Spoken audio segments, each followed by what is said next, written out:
And the insights he gives us from time to time helps us to go forward. In dealing with his topic today, a critical analysis of the geopolitical history of the Bible, I'll just show you a difference. And every once in a while it's good for us to get holy. So we get holy right now. And I'll ask you to join me in a prayer.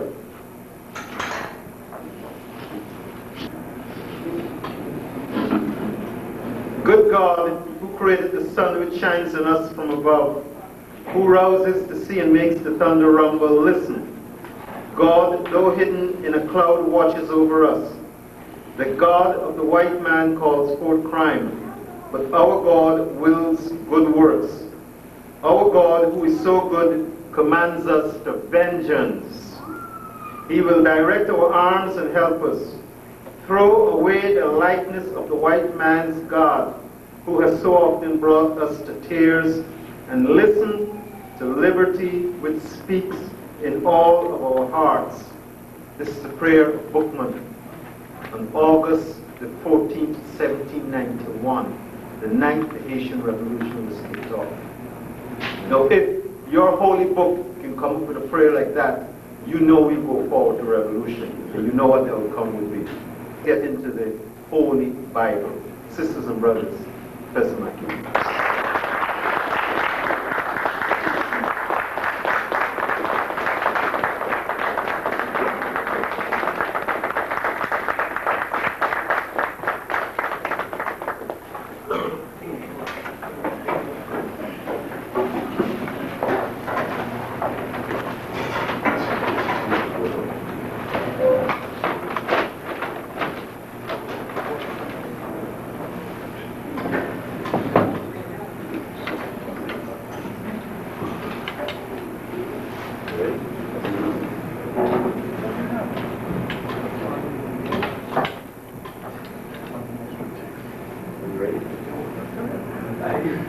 Good evening. How y'all doing this evening? All right. It's good to be with you again. As Brother Stedman said, I always consider myself as being at home whenever I come here. One thing I'll say about this is, of course, y'all may not find this flattering, knowing how we don't like to deal with who we are, where we come from, but Newark always reminds me of a down-home city, you know. When I'm kidding up. When I come along the streets, the houses always remind me of a southern black community.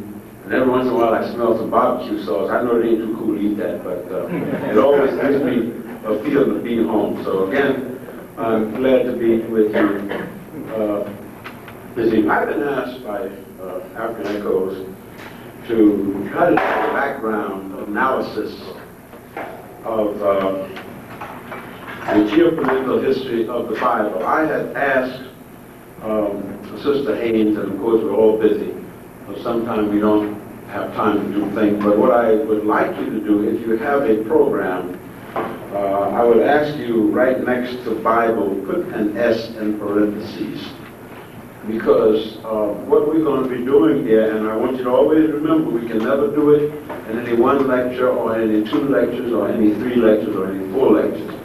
I'm also aware of the fact that in order to have a little truth, there seems to be a little feedback coming here, Brother Yusuf. I always get an idea of how effective I am by the amount of people I disturb. And if nobody gets disturbed in one of my lectures, then I figure I must have done something wrong. Because you can't be about conscious raising, all of us, without stepping on some toes.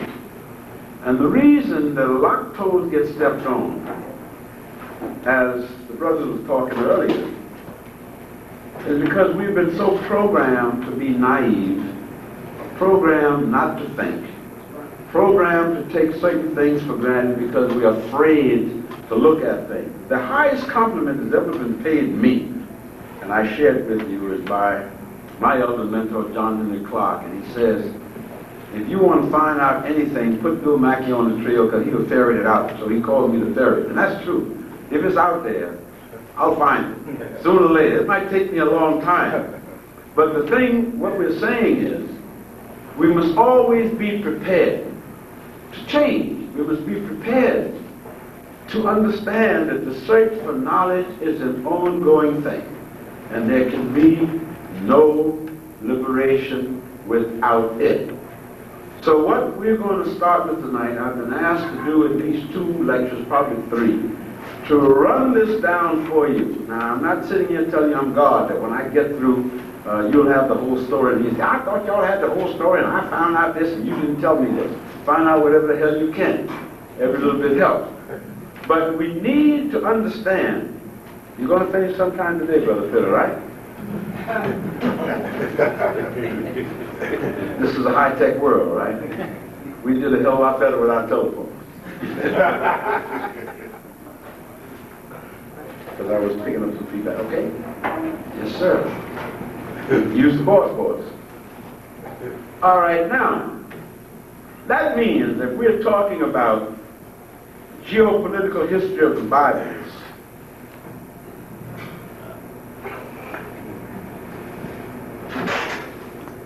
that's called an ellipsis. Dash, dash, dash, dash, blank, dash, dash, dash, dash, blank. Continue. Thank you, sir. Brother Peter, may we continue? Yes. Thank you, sir. Listen, a little bit of levity. The other thing, don't take this too seriously. This is one of the things that makes us different as a people, that we can laugh at ourselves. You know, gallows humor has gone a long ways to get us where we are. As a matter of fact, I feel that one of the things that we're about to lose is that ability to look at absurdity and put it in perspective like the elders used to do and keep walking. We need to bring that back again. If you don't have that kind of innate sense of humility, you get inundated with self-importance. And that is a direct formula for destruction. So, talking about an analysis of geopolitical history of the Bible, it means just that. We're going to look at the Bible. Because one of the things that I find about our people, and I know other people the same thing, but I'm talking about us particularly because these are the people we're concerned about.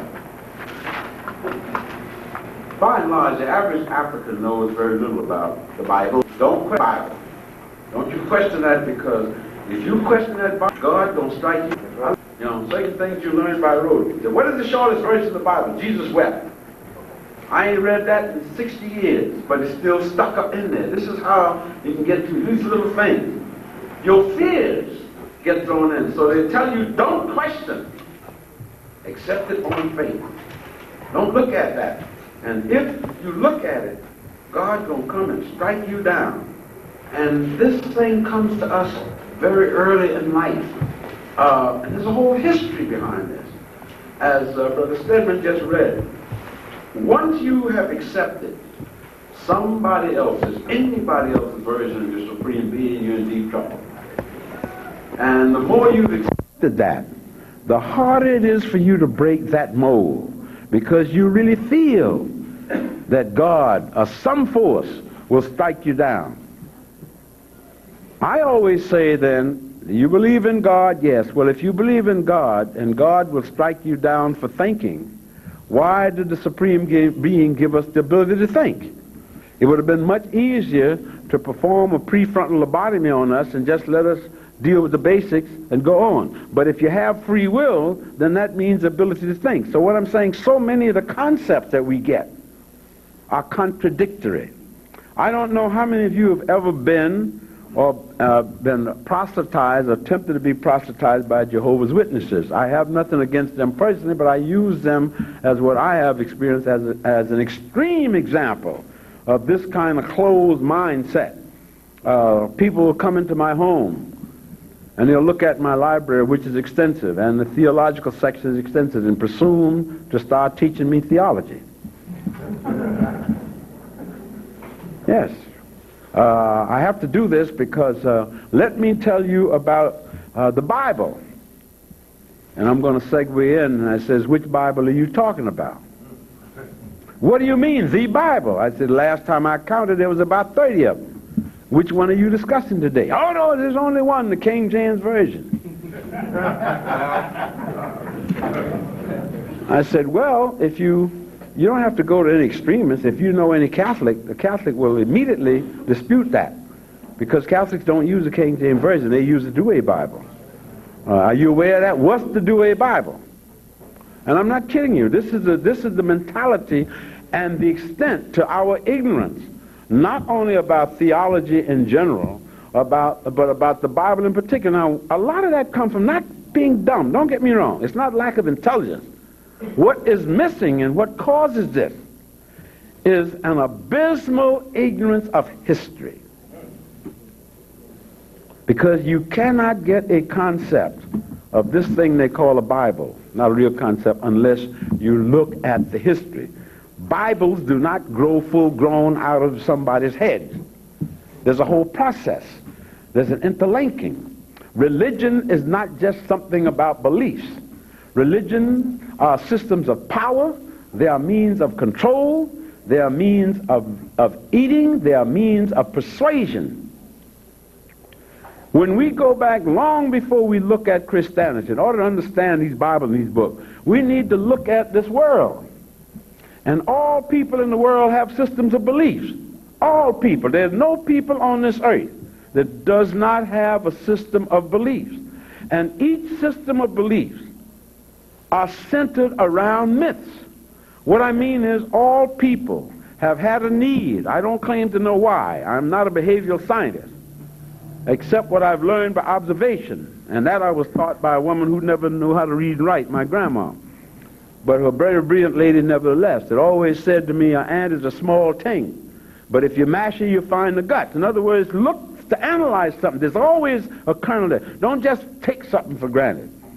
So therefore, when you look at human beings, and you see that all of these people, these groups, have some system of beliefs, the one thing that this tells us, without even going into which system of beliefs are correct and incorrect, it tells us that all human beings on this earth need psychologically, emotionally, historically, and culturally to have some means of explaining how and why they are here, how and why they get there. This is why one sees. Now, what are the first gods you see?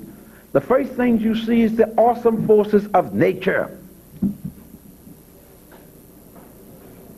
Thunder does not play, y'all. And you don't have to go to no church to know that. Hurricanes ain't no joke. You can call them Mary, George, or what you want to. But when they move, you're in big trouble. Now, you may have a culture that says, I'm in charge, like European culture as exemplified by America.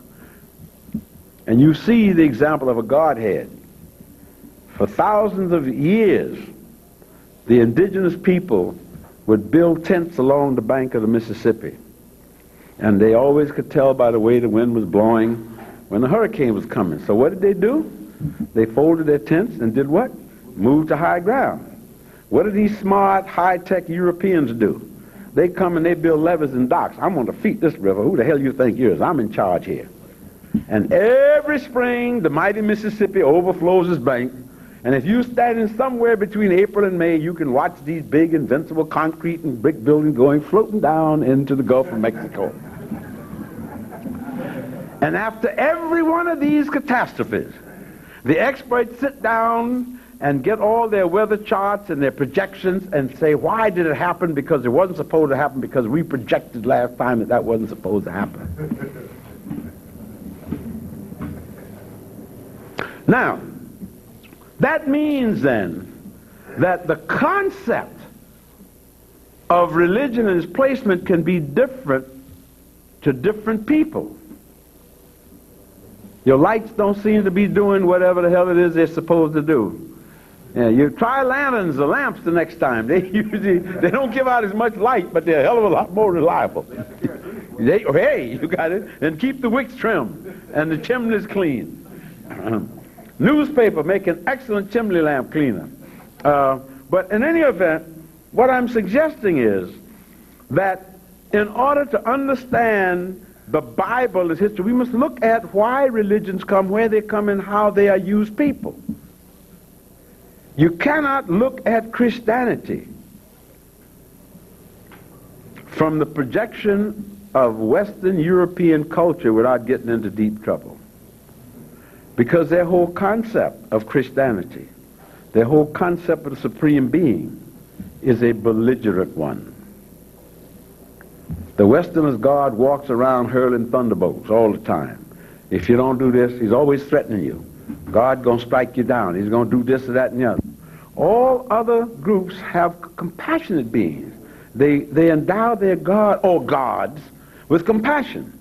Once you set up a singular monotheistic deity, you have a big problem, because that deity don't never sleep. He or she got to do everything.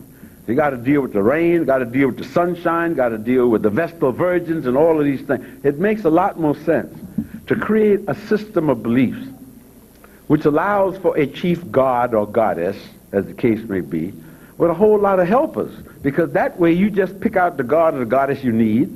You go to his or her temple, and, because now the other way, this dude is listening to somebody who wants a car, another person wants a healing, another person wants a free trip to Jamaica, another person, and this one being, you think of this, how many people are on this earth, right?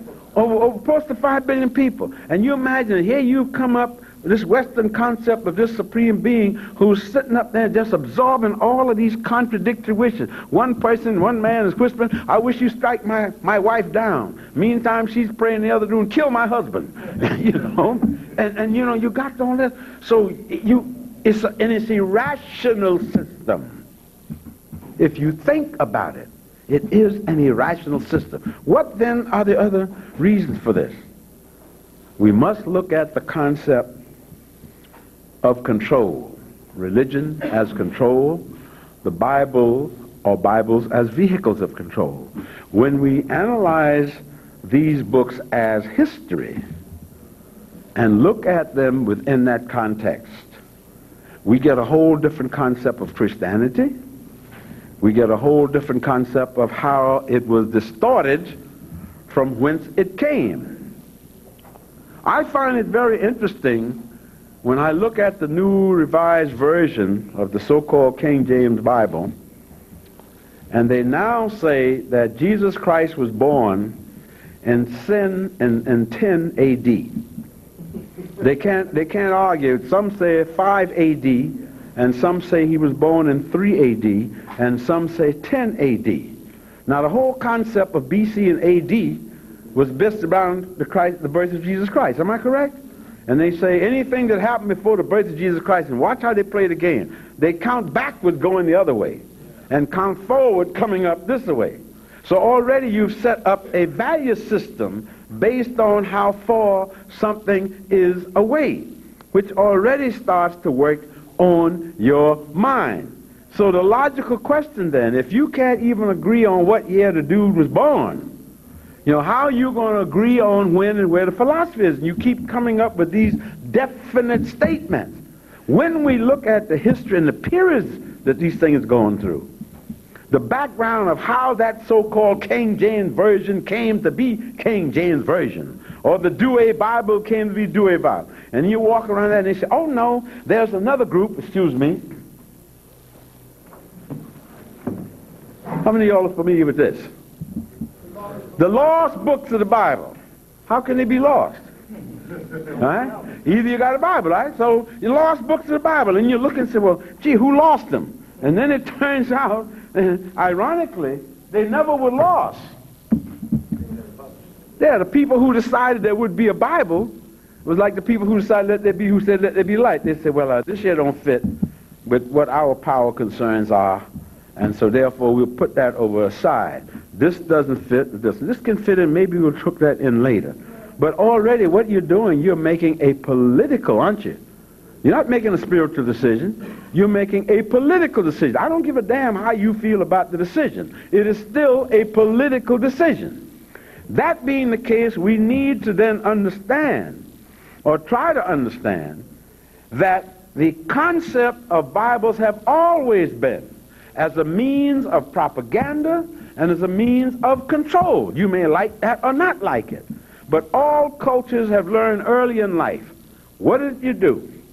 If you want to rule, there's always from the beginning, as far back as we can go in history, there has been a connection and cooperation between the warrior and the priest. Right? The chief warrior in Western culture was known as the king, and the chief priest, as it came down, Casper, was the pope or the bishop, or whoever the hell it was. But there was always a close cooperation between these two. And you see very closely. The priest's job was to get out and snow you, to threaten you with all kinds of hell's fire if you don't do this. And in case you didn't get the message, the warrior then bash your head across the head with a club. You know, if that was necessary. If that didn't get it, then they hung you or did what they wanted and dragged you to the street and you got on your knees. Once you were killed, once again the priest comes back and anoints you and gives you, ain't it interesting, we still do that. In this country, when they sentence somebody to death, they always assume that you're a Christian. And just before they pull the switch or throw the cyanide capsule or turn on the gas or whatever the method is, they send in a priest to give you something they call the last rites.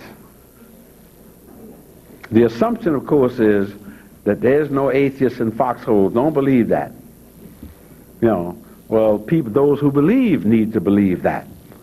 I would argue that if you looked at the people that have power, they're the ones that don't believe in nothing. Let me jump ahead and give you an example in case y'all think I'm trying to fool you. I assume that you saw a picture published all over the Western world here about, how long ago, November, of a young, healthy, crew-cut Marine, about 6'4" tall, loaded down to the gills with weapons, kicking a little Somalian child about 8 years old in the butt. See, he was there feeding him. And he put his foot in that little child behind so far, and it said he threw a rock at him and my patience ran thin. There were so-called Christians that sent these people there. I haven't seen one word about the hungry Somalians since the Americans started kicking ass and taking names. And every other day now, 3 or 4 more of them get killed. Because what you're looking at is the warrior ethos, which is what it is and what it always be. They're not happy unless they're killing. And any priest, any priesthood that doesn't go along with that don't serve them. That's why Mr. Billy Graham is always down there putting the blessings on the troops when they're going out to slaughter somebody. If it ain't Billy Graham, it's Cardinal, whoever the hell he is, O'Connor or whatnot. Sometimes they do a joint ecumenical thing together, and they all go out and bless the folks that's going out to do the killing. And then turn right around and tell you to remember and observe the 10 Commandments. I beg pardon? Thou shalt not kill. Now, you say, well, they have no problem with that. It affects everybody in this room. Because in order for them to kill, well, you have to become a non-human being. Right? Yes. In other words, if it's not, don't kill your own species, and you're killing me, the first thing you do is dehumanize me. That's how slavery was rationalized, wasn't it? You're 3/5 of a man? Huh? Very simple. It makes things very neat. So for people like this, their God or their Bible has to be a Bible that is geopolitically compatible with their power needs, their murder needs, and to rationalize their sins. As one of my neighbors said to me, recently I went to a gathering, a teacher friend of mine, and he said he was discussing with this Caucasian gentleman who was like, I guess about my age, who was a thin man and was talking to his son. And they were talking about, my friend Sylvan said they were talking about how it was very difficult to get any kind of jobs and things for black folks and other people because they were put aside by the racism, and what was happening was not right. And this little white man, in a moment of candor, said to him, I don't understand what your problem is. You have morality on your side. and my group has the power. And the only thing that justifies my power is the fact that my dumb son does not have to pull garbage on a sanitation department truck. That's what my power does. Your morality, you being right, don't help you none. When the relationships change and you get the power, right, and I get the morality, then you can pull your child off the country. So now, I wouldn't normally tell you this, but I'm retired, and took up his attaché case and left. And that's a reality. The whole point of this is to change our perception of reality. The idea that the meek shall inherit the earth. Of course, as long as you don't get no mineral rights, you get no oil rights, you get no diamonds, and of course you don't even get right to plant no trees above. But you shall inherit the earth. It is better to give than to receive. The priesthood, they always tell you this, the cleric will point this out to you. Servant, obey your masters. You will get, even though you are suffering, catching hell here, y'all gonna get your reward on the other side. Nobody even poses the question, what the hell happens if there ain't no other side? Huh? Then I will have gone through hell twice. First, I will have my butt kicked for how many years I spent on earth and didn't do nothing to change it. And now I'm out here in limbo for all eternity. Now you're ready to take all them Bibles and throw them away. But when you look at these stories, and whether you like it or not, that's what they are. They are stories. The Israelis are using the Bible as an excuse for ripping off all the Palestinians and every damn Arab they can land. And how do they rationalize it? Who gave them the land? God. Yeah. We are who? His chosen people. Who said that you were his chosen people? You did. Yeah, I'm the chosen. Stand up and repeat after me. I'm chosen, I'm chosen. That gives you a license to steal and not be held accountable. That kind of rationale, of that kind of geopolitical interpretation of the Bible is precisely the rationale behind all of us being in this room. And before we could have been ripped off from our motherland, because this was done to us by people calling themselves Christians, the first thing they had to do was rationalize it, justify it. So how do you do it? First, by bad-mouthing people, by turning them into cannibals in your mind, by turning them into things and whatnot. And now when I do this to you, I am doing you a favor. But we have to also, if we look at these geopolitical concepts, we must also recognize, when we look at the history of Europe, particularly, we see that they were doing these kinds of things to themselves long before they knew where we were. The King James Version had already, by the time we get to King James, in the 17th century, they had already split off between 800 years. They had started off with one big propaganda team. By between 700 and 1400, they already had 5, count them, 5 different Bibles. No two of them the same. Everyone out there for a political and an economic reason. You don't believe me? I can prove to you, if we had the time, that there has been more murders, more killing done in the name of God and the Bible than in all the reasons since human beings been on this earth. And in every case, they were always doing God's work. And nobody was able to sit down and say, God came down to me and told me what to do. I told you the example, I read you the example of President William McKinley talking in 1898 after the war with Spain, in which the Filipino people had fought with these bastards against Spain with the promise that once Spain was licked, that the United States would recognize Philippine independence. And of course, that turned out to be a sad April Fool joke. And when McKinley was asked, well, when are you going to give them their independence, he said, and I quote, I'm just giving you the gist of it, he says, he called a press conference and he says, gentlemen, what to do with the Philippines is a thing that has puzzled me and bothered my conscience for many a night. And I walked the floor of the White House from dusk till dawn, trying to think what to do about the Philippines. First, I realized we couldn't give it back to Spain, couldn't let Spain keep it, because that would be cowardly. Secondly, we couldn't let the French and the English and our commercial driver have it, because that would be bad business.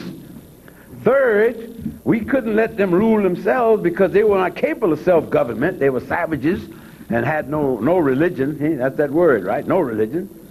So fourthly, that left only one thing for us to do: to take them in and Christianize them and do the best we could for them, because Christ died for them, our Savior, just like for everybody else. So then, after I decided to keep the Philippines, I went to bed and I slept soundly.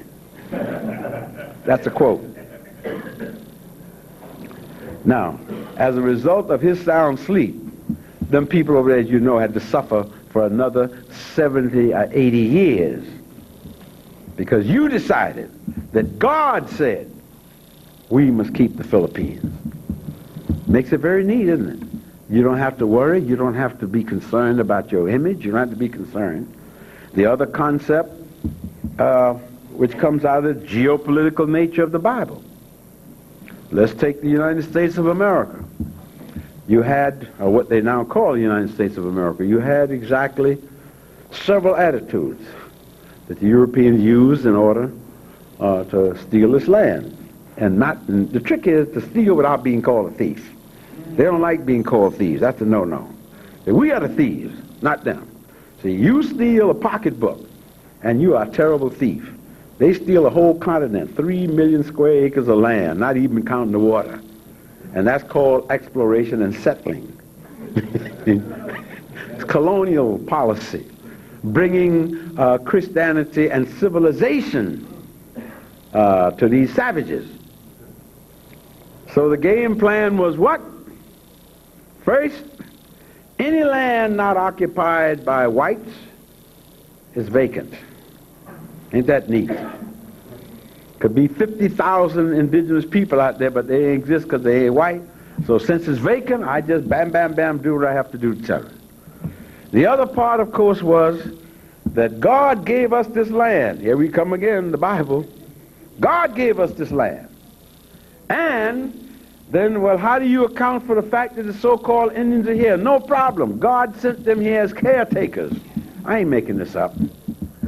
As caretakers to be custodians of this land until we came here to claim our inheritance. Now you understand why these bastards in Israel can get along so well together. See, birds of a feather flock together. Thieves are thieves. You put people under the jail for stealing a damn piece of bread. You steal a whole continent and you end up like Cecil Rhodes creating a Rhodes Scholarship. And they're still stealing it. And Cecil Rhodes was a man that swore by the Bible. People forget that Rhodes not only founded the Rhodes Scholarship, he endowed Oxford, his alma mater, counted $300 million outright with a $2 billion annuity. Rhodes died in the latter half of the 19th century. How much do y'all think that Oxford has benefited by this endowment from 1890s until 1993? Or better yet, let me turn it upside down. How much pain do you think our African brothers and sisters and deprivation have they undergone in order for all of these huge thousands of pounds of flesh to come out to make Oxford the Ivy League leader of Western so-called civilization? If that ain't a geopolitical thing about what the hell can be? Oxford has a big thing. If you go there, you see the down at the Cecil Road. Big thing up there. Him with the, what do you call it, getting his degree and standing up there. Anybody in here got any idea of how many Africans died, and how many are still dying in the hellhole of those gold mines today? Or in the diamond mines? You must know that every diamond that comes out of Africa is controlled. And all the people who did it were folks who went in there with the Bible in one hand and the gun in the other. And when we look at the history, to put it in perspective, I would argue that my people, who I know from my experience, are compassionate people and a loving people, but I have to say it, too often we are gullible people. You know, we have this nasty habit of inviting the enemies in our house and feeding them, putting rattlesnakes to our bosom over and over and over again. And the strange part of that phenomenon is we kick the shit out of each other in a minute. Don't look at me cross-eyed, nigga. I'll kill you.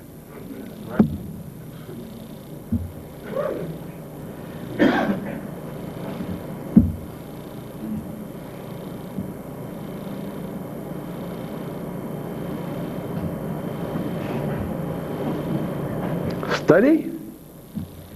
Not hardly. Analyze?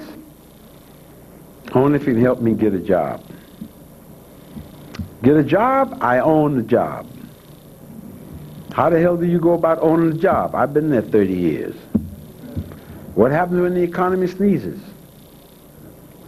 Goodbye condominium, goodbye Mercedes.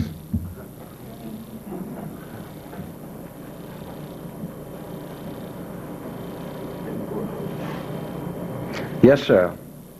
Well, because we never own those houses to begin with, do we? No, we only have them on loan from the banks, don't we? Pay for on loan from the banks. Oh? And you notice the fine print, they are renegotiable at minute. Do you think it's an accident that churches and religious institutions are tax exempt in this country? Over all the Western world? Why is that? Why is that? Because they are part of the controlling institution. It is a question of a cabal. The power that be, the secular power, understands clearly that it needs the support, the psychological and moral support of the education system, or the formal education system, and the religious institutions. That is why we can argue all we want about not getting the proper kind of history that we need. It ain't going to change shit. If we want it, you have to do what you're doing.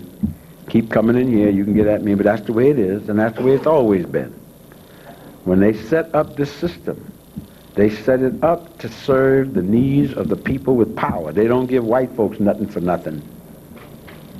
You must know that the majority of people who go hungry, to lie down hungry every night, is white. You must know that the majority of folks on welfare in this country is Caucasian. You must know that over 80% of the narcotics addicts in this country are Caucasian. Never mind the media manipulated garbage where they always focus on some little black kid with his hand behind his back. They can't make enough money, y'all, off of us, because we ain't got it, to keep a $12 billion opium business going. The mules out here in your streets, as they call them, don't own no planes, do they? Do they have any contact with the Medellin cartel? Most of the guys that sell the garbage out here couldn't even tell you which way Colombia is. Am I right or wrong? Well, am I right or wrong? And if most of them could fly a plane, they would be looking to get jobs as airline pilots or something else. They wouldn't be hustling dope in the first place. How does it get here?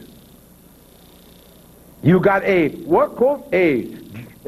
war on drugs. The man that supposedly started that war is done gone home. Bye, y'all. And he left not bombing Colombia, bombing Iraq, bombing Somalia, bombing Panama, bombing Grenada. Everywhere he went was where people are darker than European. Don't that tell y'all something? And everywhere they went, the Bible went with the gun. Mr. Billy Graham has participated over the inaugurations of about 16 presidents or administrations. Some of them been Republican, some of them been Democrat. Billy had no problem at all.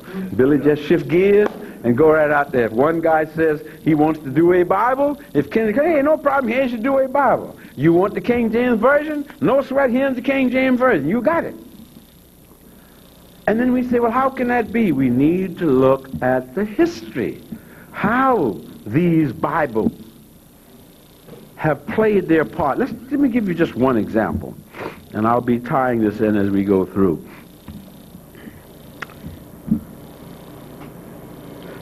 Up until the year 1517, which I know is a little difficult for you all to remember back that far. Most of us wasn't born then. I guess I'm the only person in this room. I was already 30 years old in 1517. I knew Martin Luther and them personally. Martin Luther, as you know, goes up to the cathedral at Worms, and he nails 95 theses to the cathedral door. Now remember, a cathedral comes out of the Latin word cathedra, head church, the leading church. And on these 95 theses, it would do well if y'all think I'm making this up. Go back and read them and see what Martin Luther, a Catholic monk, German monk, what was he accusing the church of? See, those 95 theses wasn't theses. They were 95 documented accusations of corruption and cohesion of the Catholic Church. The main thing that he accused them of was the practice of selling indulgences.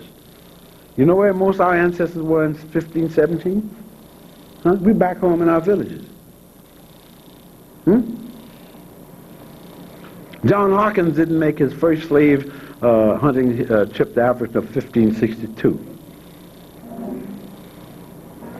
So most Europeans didn't even know which direction Africa was in 1517. But we have this monk laying out a series of charges against, now remember, there was no such thing as Catholic, Protestant, whatnot. There was only one church then. The word Catholic means, of course, universal. So he laid his charges not against Presbyterians, not against Anglicans, not against Baptists or Methodists or Episcopalians. He was talking about the church, the mother church, Rome, one church. So what he was saying when he said that that church was corrupt, what was he in effect saying? In effect, he was saying that the head, which is Christendom, was corrupt because the literally Roman church ran Christendom. And he documented what was the major crime. If you had money, I'm talking about white people now, if you had money, as he stated, the church made a lot of money by selling indulgences. Now what that meant, you can't sell indulgences to poor people. Most people in Europe at that time ain't had no damn shoes. So who would buy an indulgence? The people in power. So once again, the church, that is the priesthood, working in hand in glove with the secular power structure. Now what that came down to in real terms, let's suppose that you were a bishop and you went and you got some young peasant girl pregnant. That wasn't supposed to happen, so no, it's against all church canons. No problem. You went to the next highest person, the archbishop, and you said, listen, I got this little wench pregnant. I ain't even supposed to be sleeping with nobody. After all, I took an oath of celibacy, but hey, you know how those things are. You know, I was standing up one day and she tempted me. The devil made me do it. And now her belly is sticking out. How much would an indulgence cost me? Well, depends. Well, if indulgence that, well, is she anybody's daughter of consequence? No, she's just a peasant. All right, I'll tell you what you do. Give me $100 for my personal defraying of expenditure to get this thing squared away from you. When you go by the cathedral, put another $100 there. I might need $50 more for the cardinal in case he should ask any questions. And is the girl literate? No, she's dumb. In that case, I will bring the father in and tell them that his daughter has been found, made pregnant by persons unknown, and who knows, she may be about to have a second immaculate conception.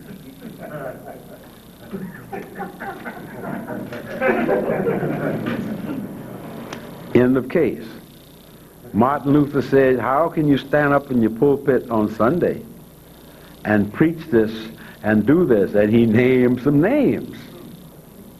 That was the beginning of what we know today as Protestantism, the concept of protesting. He walked out of the church. Did we corrupt the church?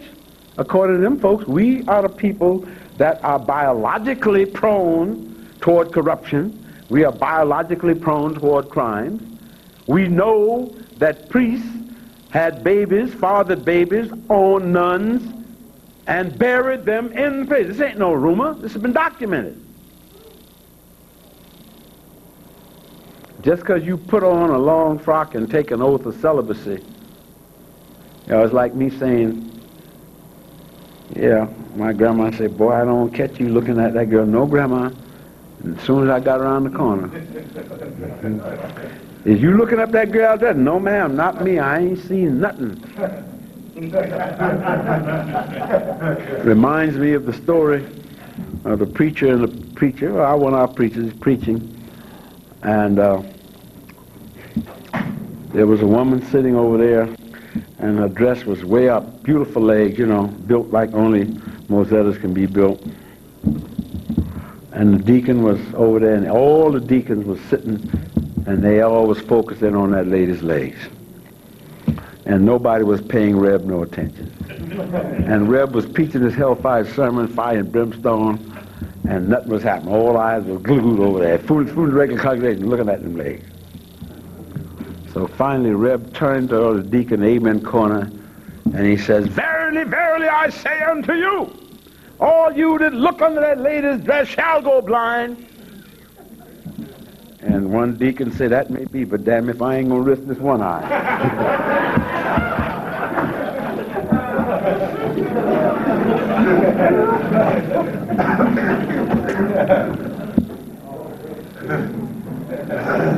In other words, when reality runs against theology, theology runs. So the rulers have learned this a long time ago.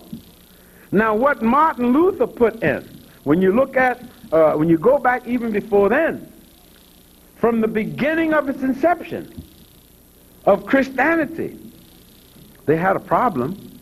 History tells us that for the first 100 years of Christianity, whether you want to take AD 2, 5, or 10, pick one, for about the first 100 and some years, the faithful got along very well without Bible at all. No Bible. It was an oral tradition carried down, much like our traditions are in countries, carried down tradition. Therefore, what was said, what the faithful said, they got directly from the priest, or the preacher, as we would call him. And the whole dude that set up this method was a very shrewd gentleman by the name of Simon, called Peter, the fisherman. You know, the dude that told Christ, I'll be with you through thick and thin. And when it got too thick, Peter thinned out quick. They say, didn't I see you with that man? Not me, man. I'm a fisherman. No, you must talk about my brother. I ain't know that dude. But I saw you with a man. No, you ain't seen me nowhere.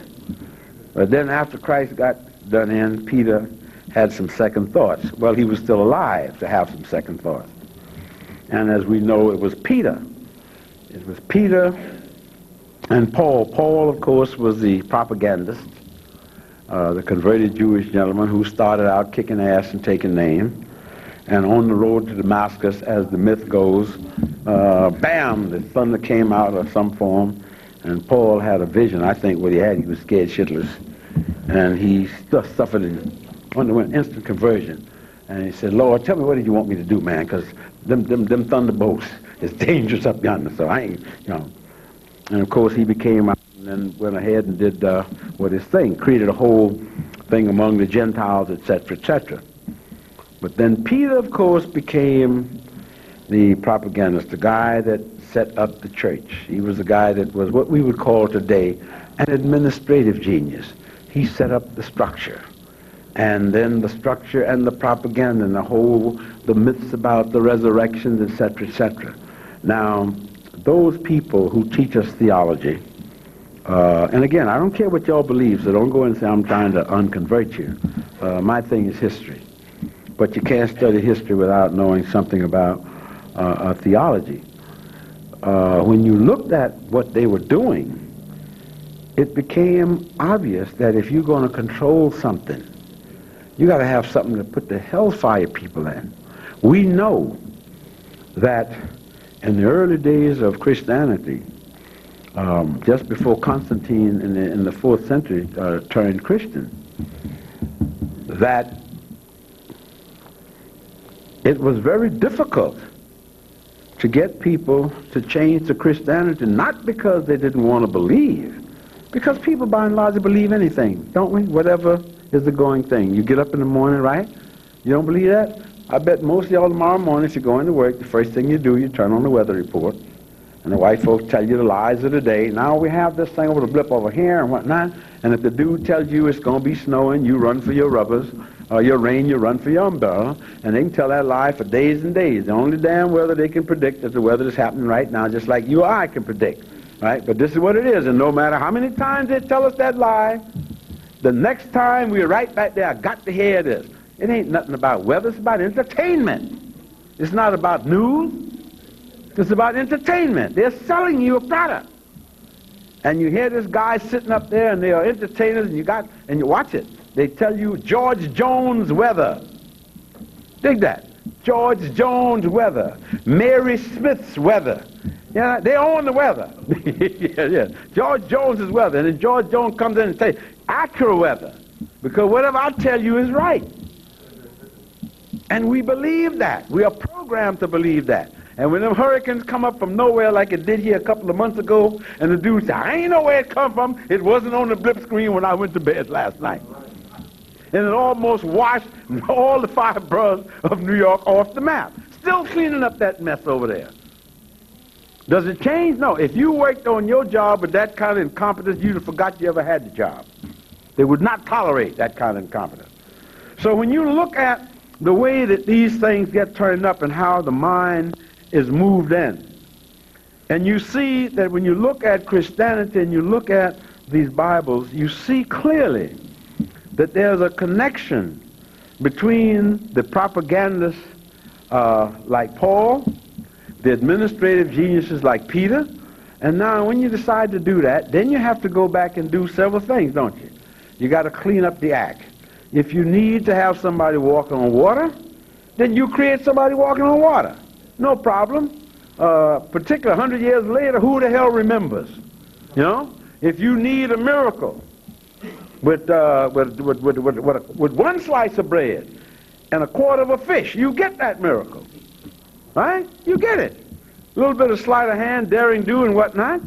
And once you got some people who get up and say, I seen it, who's going to argue? And if you got some power, because most human beings, and hear me well, right now, anytime, people don't change that much, most human beings do what they think will get over with them. If you know who is the power that be, and he said to you, George, I'm the greatest thing in the world. Yes, sir. You know, isn't my wife beautiful? You know she looks like a dog.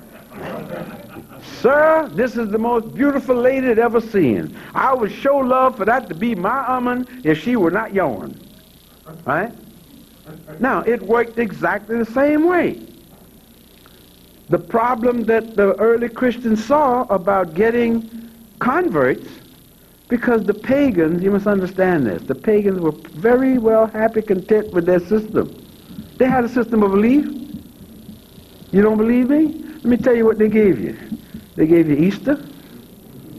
Oh yeah, that goes back thousands of years before Christianity. They gave you Christmas.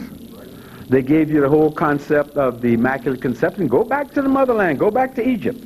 You must know the story of Isis, Osiris, and Heth, right? And of course the loss of the penis, which of course is the fruition, because what we're talking about, the phallic symbol, which has nothing to do, it has to do with life projection.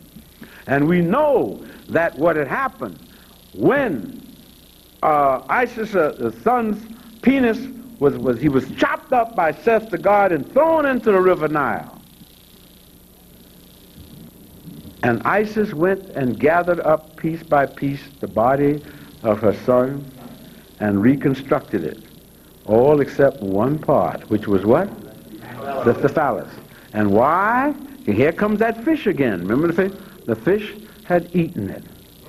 So now you come up with not only a concept of resurrection, but you come up with a concept of immaculate conception, all tied into one. Also, the whole concept of male-female cohesiveness, because all of these gods carried the characteristics, the hormones of both sexes, which again comes out of ancient religions. The concept of hermaphroditism, the conjoining of the sexes. It's a tradition that goes way back, because all religion fundamentally not only must deal with the concept of how and when we got here, but the concept of procreation, because each group wants to be assured that there will be life after you have moved on. Different cultures expressed it differently. But the main difference between Western European society and all the other societies was Western Europe, when they came out of those caves for whatever reason, was never able to inculcate a humanistic component within their religious concept. Now, you don't have to take my word for it. Just think of your own experiences. I will kill you now and then go pray at the altar.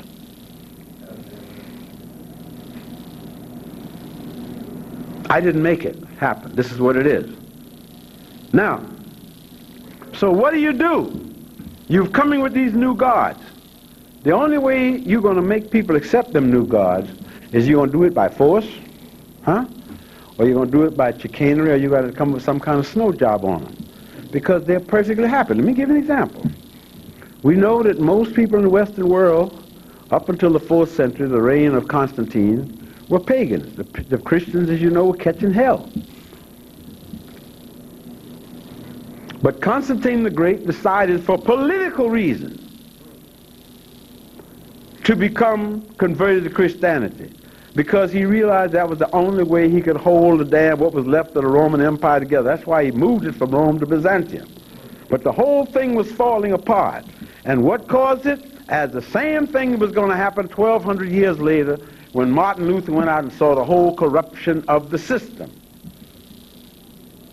Now, once the emperor passes a decree and says, starting at 6 a.m., Monday morning tomorrow, this is a Christian empire, where does that leave all you pagans?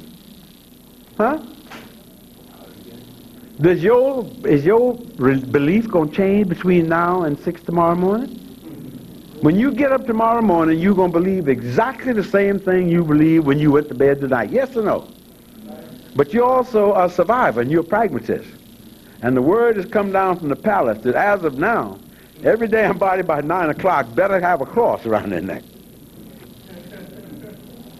There are damn few martyrs in this world, y'all. Yeah? If you had a business of making crosses, you could have become a millionaire within 6 hours. Take me to your cross. Show me how to say them Hail Marys full of grace, bullfrog pissed in the monkey's face. But you be there. You get that cross. Because that cross now becomes your open sesame. We have the same symbology here today, whether it be a car, whether it be a suit or whatnot. The language, the body language tells us something. Now then, the people who went to bed pagans the night before, they wake up and they are now Christians on paper, right? They now must find some church to go to.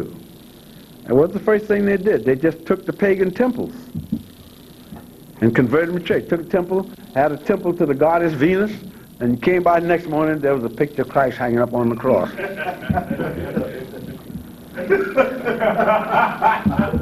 Y'all think it's funny. You think about that symbol. I want everybody in here, my brothers and sisters, to think about that symbol. That is the most horrible. Think about it. It is the most horrible, vicious, bloodthirsty symbol of any religion on this earth. It is the only one that shows a human being in excruciating pain with one foot. In other words, they didn't want to spend no extra money on the nails. Put one foot on top of the other. Make one nail do the job of two.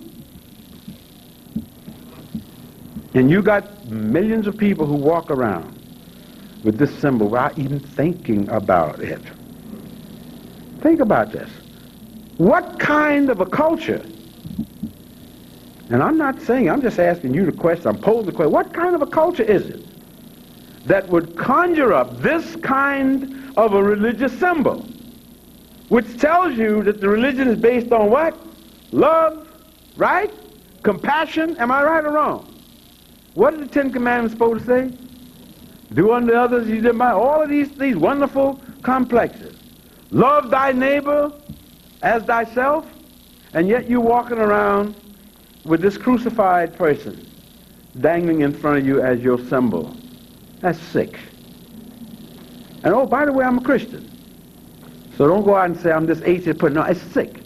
I wouldn't wear a cross. I wouldn't think that anybody who has one. But when you take that cross, if your child is going to be non-Christian, you put this little cross on this child, think about what you're doing. And think about the image that you're creating. You can't get away from saying everybody else done it. We all have certain responsibilities. So that's item one. I put the cross on because now I'm a Christian. Why? Because the God has changed. There's a new boy in town now.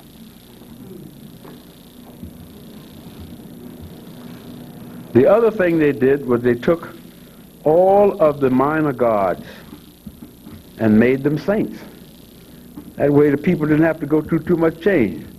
Yesterday it was Mary the Vestal Virgin. Today is Mary the Madonna, the Mother of God.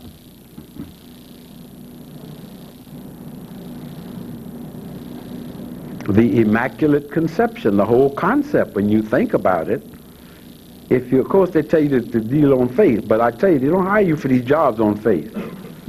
See? If somebody needs you as a computer scientist, they ain't going to hire you and say, well, I got faith, I can learn the job. I'm afraid not. Faith don't get that job. If you go learn the job and then come back, maybe if I got a job, you get it. But they throw faith at you whenever there's a possibility of something they're asking you to believe is so absurd that you have to suspend all of your rational knowledge to believe it. So you start off by telling me something out of paganism,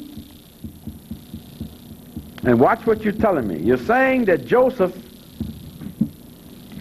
naive Joseph, the most famous cuckold of all time. Well, you tell me. What do you call a man that somebody else is going to bed with his woman and she gets big with a child by? What do you call that? Huh? You say he's cuckolded, right? Or you put the goat horns around him. This is a culture all over the world. She's done it to you again, George. Well, you tell me. I didn't write the Bible. Well, you tell me, here's a concept. That Joseph, this naive man, with his wife, who was wonderful, Mary. And Mary gets pregnant. By who? God, the Holy Ghost, or his agent, or whomever. Joseph thinks that the baby is his. Isn't that what the Bible tells us? And there's war going on. He said, let me get my wife, my pregnant wife, away from here so I can get my child the best chance. Nobody ever tells Joseph that his wife has committed adultery. And of all people, of all beings, with God. The same God who they also tells us in another guise is just. Well, am I making this up? Just. You must, in order to serve God properly, you must do right. Thou shalt not commit adultery. What do we got here? We have this supreme being that's also a supreme being and a hypocrite too? And if you are a hypocrite, how can you demand that I serve you? But this is not a concept that God made. These are the concepts coming out of the needs of human beings. How much time do I have, Brother Stedman? But if you're not willing to think about these things, you can't make a case for both. You can believe what you want, but don't tell me it's rational. That same Bible tells us about the whole crucifixion of Christ. I accept that. I have no problem with that. The reason I have no problem with that is because what they are telling us is to look at this as some kind of religious experience. Jesus Christ was not tried for his religious beliefs. Go study the record. What did the Romans try him for? They tried him for being a traitor. They tried him for being a revolutionary, a rebel. We have the recorded history of Matthew, Mark, Luke, and John. Now, if you don't believe me that they differ, read those 4 first books of the Bible, of the New Testament. All purporting to describe the life of Jesus. All except James, one came out, were people who knew him. And yet, they all differ in certain very important aspects. When you look at it, they differ in terms of place, in terms of time, in terms of what happened and who was there.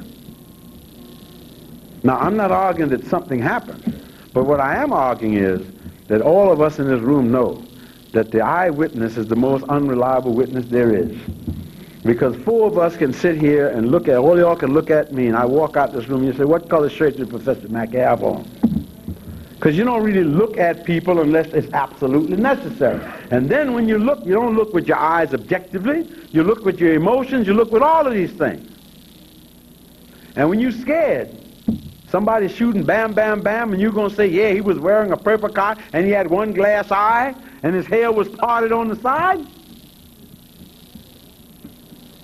So when you look at this, you see that there are certain discrepancies there that cannot be rationalized. They cannot be put together. When we look at the simple question of the trial, Pontius Pilate reputedly asked Jesus Christ, art thou the king of the Jews? Did Christ give him a direct answer? Did he answer him directly? No. He said, thou hast said it. That's not saying yes or no, is it? And he asked him again, art thou the king of the Jews? And again, Christ, who was no idiot, brilliant man, no question, he was no idiot. You think he was so dumb as to say, yeah, I'm the king of the Jews? You think he didn't know that under Roman law, to claim that you were a king and the other would get your head handed to you immediately? Why should you expect this man to convict himself? Did you rob Yusuf Pitter? Who the hell is Yusuf Pitter? I ain't never seen him. Now, the whole attempt was to get the man to convict himself. We need to ask ourselves why. The Romans had all the power. Pontius Pilate was the legatee there, representing the whole little stinking backwater province of Judea. Put it in a historical perspective. And then you come up with a whole nother possible set of assumptions and realities.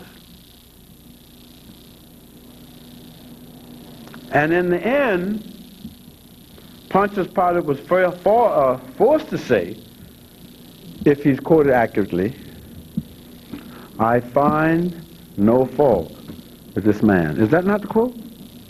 I find no fault with this man. But he got a problem. Now, why would he have a problem? Because Rome, and Pilate was looking for a promotion back home. Look at the history around this period. These were turbulent times. Pilate was sent there as punishment for not having done a job in another province. And he knew either he did a good job there, or when he went back to Rome, they didn't kill you. They was a do-it-yourself job. They would just say, well, Pontius, old buddy, you did it again. You know where the plank is. You know, here's your sword. You know, if you're a man of honor, go on in there, lay down, have some wine, watch the dancing girls, peel a grape, and fall on your sword. Pilate didn't want to do that. And he knew he had to come up with something. But at the same time, he was a man with some principle. As he said, I find no fault with this man. And who does he leave the decision up to? He left it up to the Jews, the Sanhedrin. And he says, listen, but I tell you what, you know, if y'all got to have somebody who wants some blood, I don't care as long as, you know, it's Jewish blood. It don't make no difference to me. I'm a Roman. But I tell you what you could do.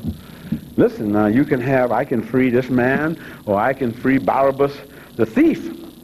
And what did they say? Give us Barabbas. Hang that son of a bitch. And Pilate says, I'll wash my hands of this. It's got nothing to do with me.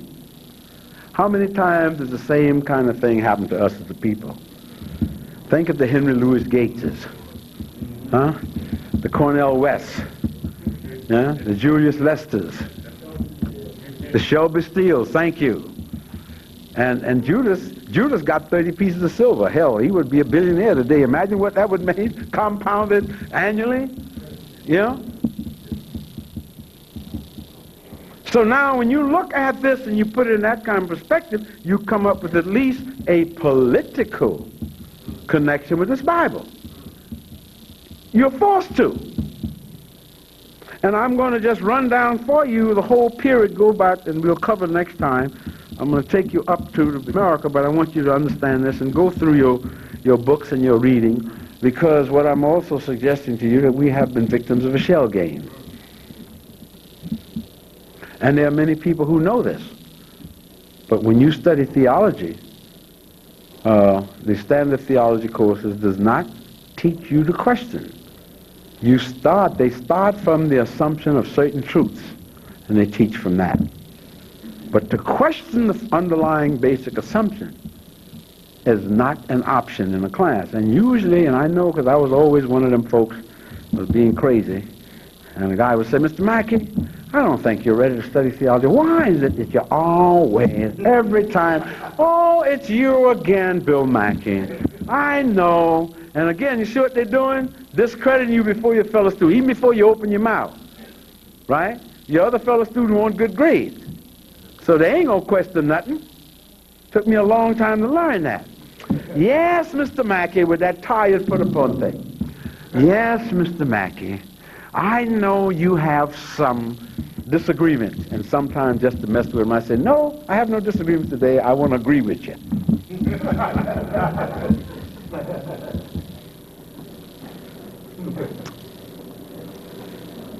What they don't tell you,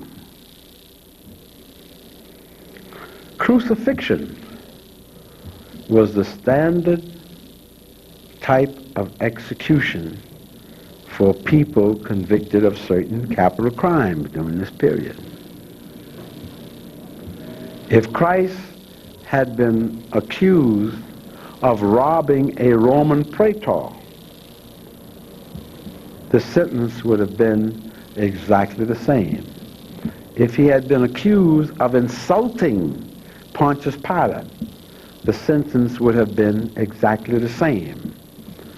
Crucifixion was conceived by the Romans. After all, we're talking Europeans. And we're talking about cruelty and the priesthood and all working together. During that whole period, the Via Appia, or the road named after Appia, all the way from Ostia on the coast down at Naples, all the way to Rome, was lined on both sides by crosses. All the way. I'm talking a distance of about 600 miles. And there was a praetor who was in charge of renting out these victims. In other words, if somebody committed what they considered a heinous crime, and he or she was sentenced to die on the cross, and you went and they would sell you the right to stand by that cross, you became the concessionaire. And anybody would come by you and they'd say, well, gosh, that's a terrible looking dude. What did he do?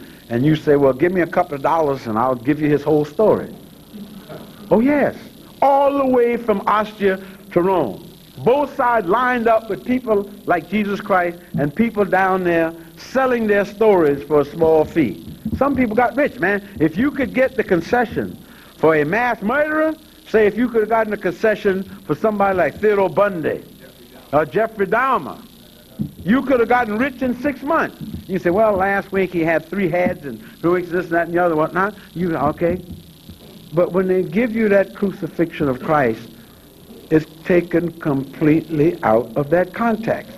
So that most Christians really believe that the execution of Jesus Christ was a unique experience, not understanding that historically from the punitive concept that this was a standard kind way of killing certain people for certain capital crimes. Many of these crimes of today we would consider at best misdemeanors. And that concept, that legacy, as I've related to you before, that legacy has come all the way down in European culture from Rome through the colonial, through the medieval period, through Europe, on through the Inquisition, and on into the Southern chain gang system and the Attica penal system to this damn day. And the same kind of people are being victimized by it. Go call me a liar. Do your homework. So the concept of this man laying up on this cross, he wasn't the only guy. There were plenty of people up there. And you stayed there until you rotted. And people would walk along the Appian Way like this, holding their noses over, thing over their noses. And I'm just going to skip ahead a little bit. You might say, well, that was ancient history. Let me tell you about somebody very close to our own time, if you think it's going on, the mentality. Oliver Cromwell, who was the ruler of England for some 12 years, from 1649 to 1658 when he died. When he died, he was known as the Lord High Protector of England. And he died full of powers and sitting on the throne of England after having deposed the king. 3 years later, in 1661, the English people decided they'd made a mistake. They decided that after all that slaughtering of each other, pretty much like these people did here in the Civil War, birds of a feather, etc., they decided they'd made a mistake. So they wanted a king back. Well, they couldn't bring King Charles I back again because they had already cut off his head. So they called his son, Charles II, who was running around all over the continent trying to dodge the English agent who was, bam, trying to kill him. And they said, Charles, we changed our mind. Come home. That's right. Come home, Charles. We need you. Now, Charles was no fool. He said, I ain't going back to him. This might be just another trick. But he sent some feelers out, and eventually the word came, okay, you can have a hostage over here, if whatnot, and we really want you to come back and be king, even though we cut off your father's head. Nice people, right? But we're the savages. Right? So as soon as Charles came back, the English people decided they had made a mistake. Oliver Cromwell had been dead and buried 3 years. So what they did, they tried him. Oh, and upset you after death. They tried him 3 years after he was in the grave. And they found him guilty of regicide, which is a fancy Latin word meaning king killing. And they sentenced him to be beheaded.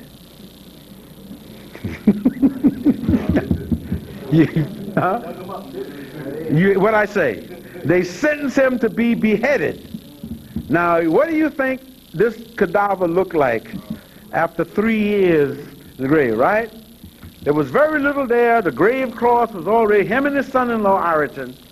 They dug them up, and in order to carry out the execution on the corpse, they decapitated what was left of the head. And then they put the head on a pike. That is correct. They put it on a pike. This is a sharp stick, with a skull up there. Obviously no meat on there after everything. And they started down at the English Channel, down in Cornwall. And they took 3 weeks of a voyage walking, surrounded with this head on this pike, as they went through the countryside and all the towns of England, all the way to the Tower of London, and as they went through each town, the same people who had been saying, yeah, Oliver, go get him, was throwing rotten tomatoes out, calling him son of a bitch and bastards, and all the rest of this. Of course, Oliver, thank God, couldn't hear him because he'd long since been dead.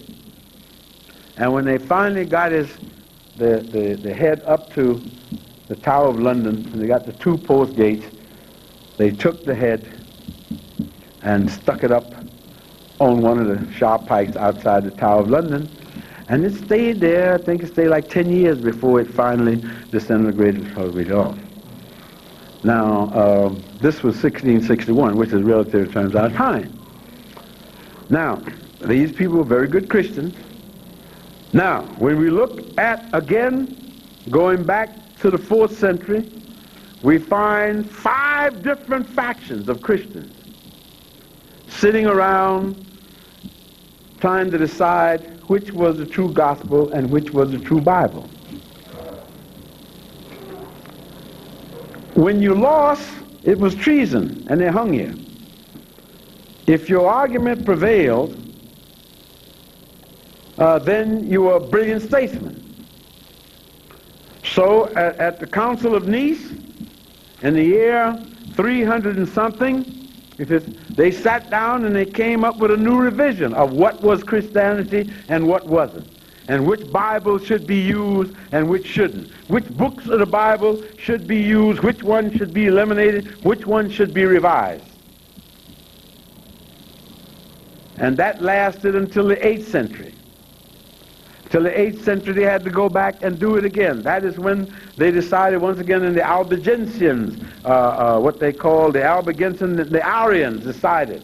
The argument then was whether by transubstantiation, those of you who are Episcopalian, Presbyterian understand clearly, or consubstantiation.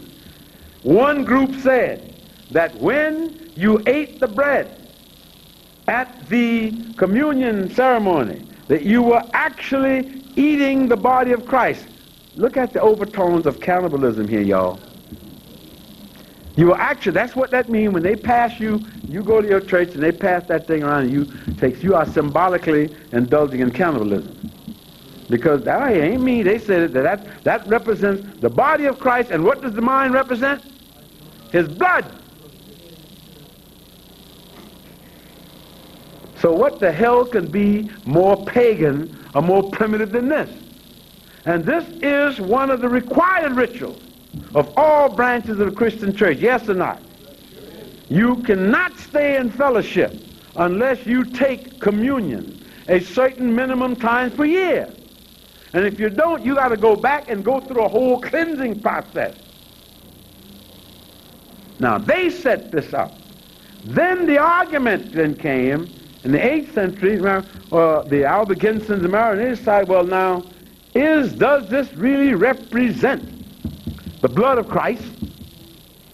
Is this bread really standing in place of Christ, or is this a symbol?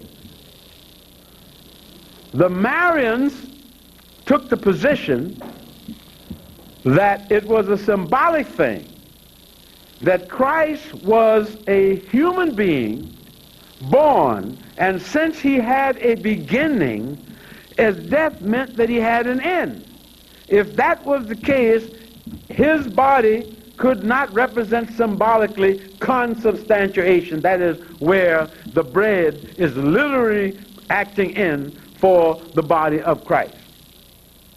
And off they were running again. That war lasted about 20 years. 20 years where Christians slaughtered each other by the thousands over the question of whether the bread on the communion plate was actually the body of Christ, or the meat of Christ, the flesh, and the wine was really his blood. The Arians lost that one, so we now came back, the Roman Catholics, with the old concept about in the flesh and blood and what.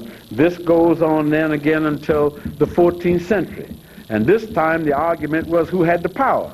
So the people in Auvergne said, we don't recognize the Pope in Rome anymore.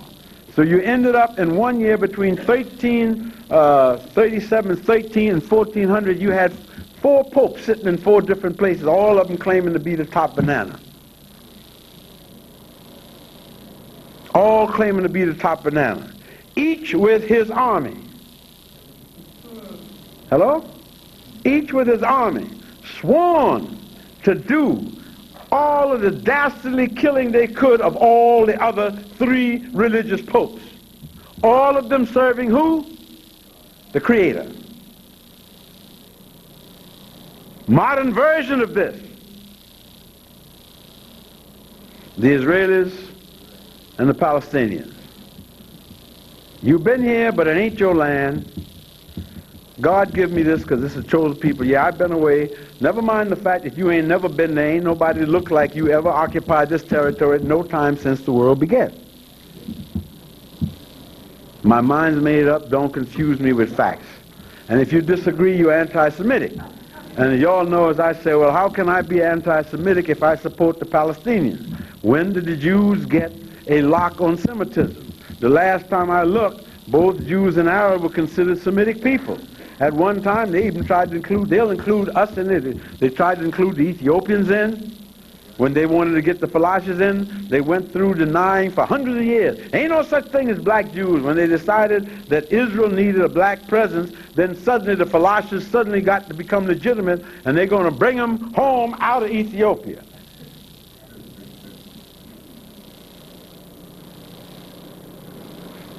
I didn't make this up. You had better understand this. This is why, by the time we got to King James in the beginning of the 17th century, and he looked at all of this factionalism, you had the Hussites who were being iced in Eastern Europe because they were considered heretics. The Moravians, who eventually ended up here in Pennsylvania. You know the case of those folks out there that you call the Pennsylvania, what do you call them? The Amish people. And then the Mennonites. Not to mention the Puritans. The Quakers. All of them came here running from other Christians. And, well, hey, tell me if I'm lying. All of them came here having the inside track to God.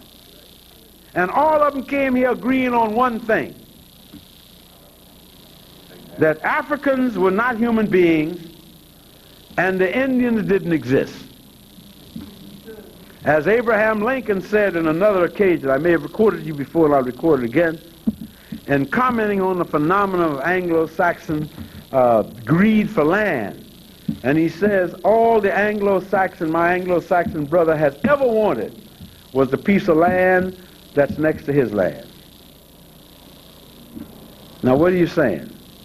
When I get the piece of land that's next to my land, well, that land is mine. But then there's the piece that's next to that. Then that's mine too. Then the piece that's next to that.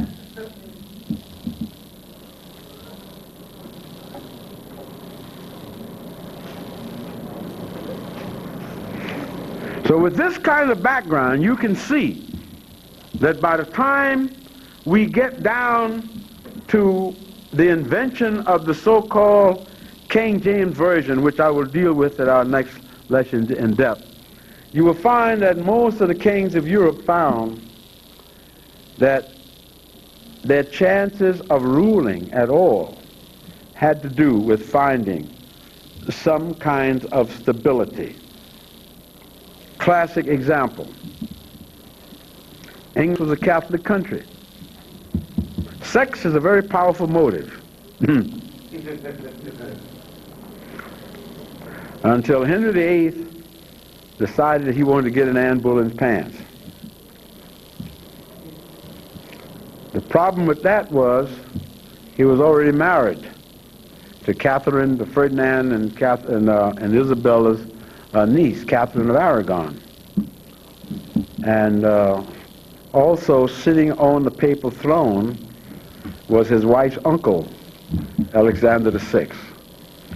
And Henry wanted a divorce because Anne had told him, she's a little pissy behind girl running around there fronting with Henry, and Henry said, have that, and Anne said, I ain't giving up nothing unless you make me the queen. And he said, why did I make you the queen? Because I was the king and I get all I want. She said, well, you can kill me, but I ain't going to give you nothing unless I get the title.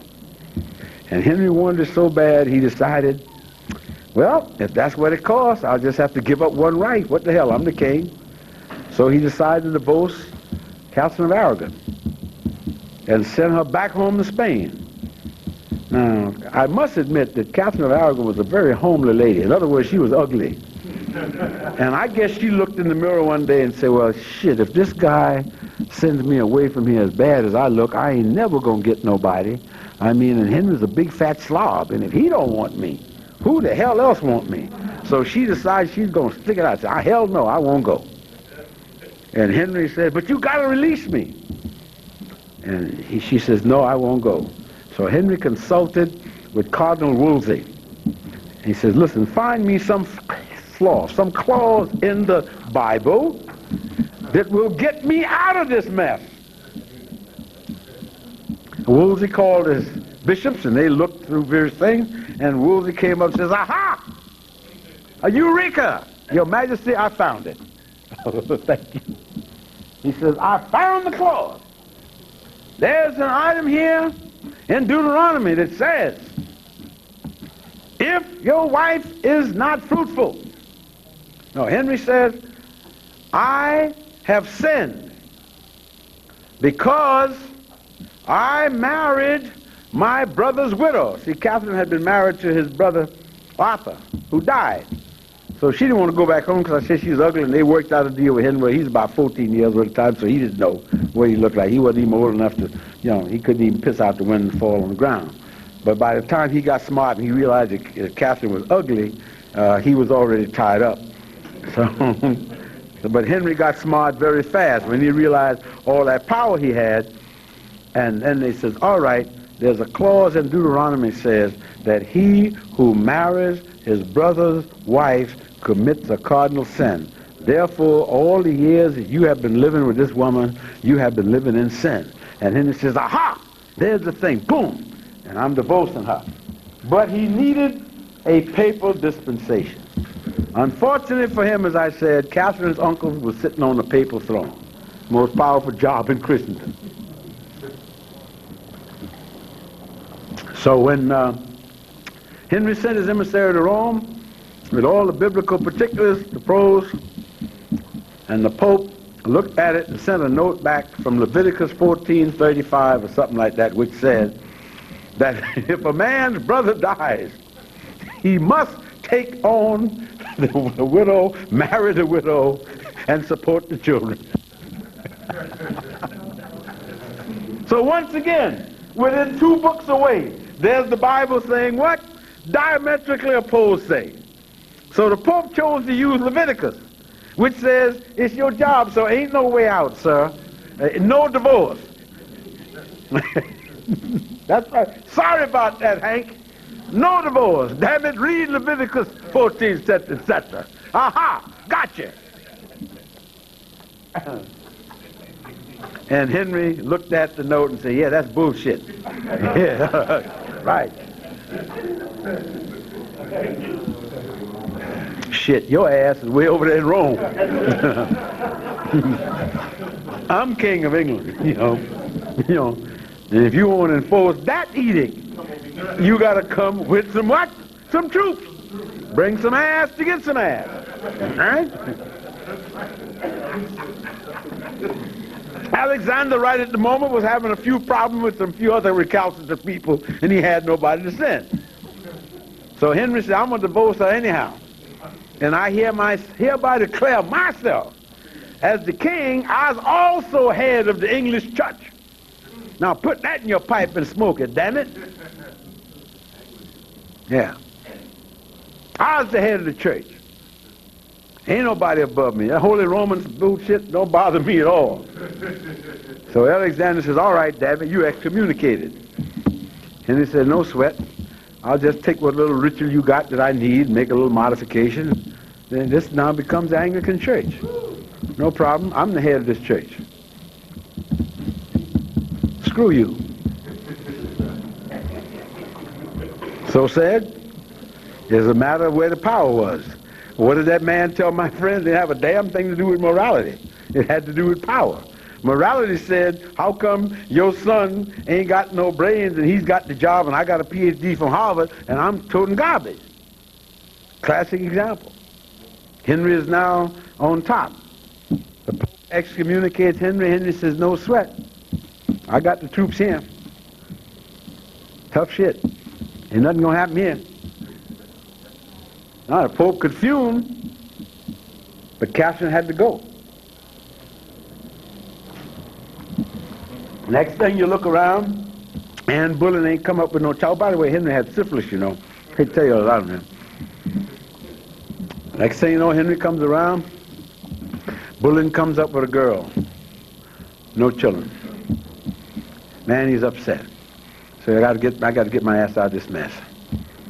So he decides, okay, I'll have to divorce her too. But Anne's was a different kettle of fish than Catherine. He says, all right, no problem. You won't leave?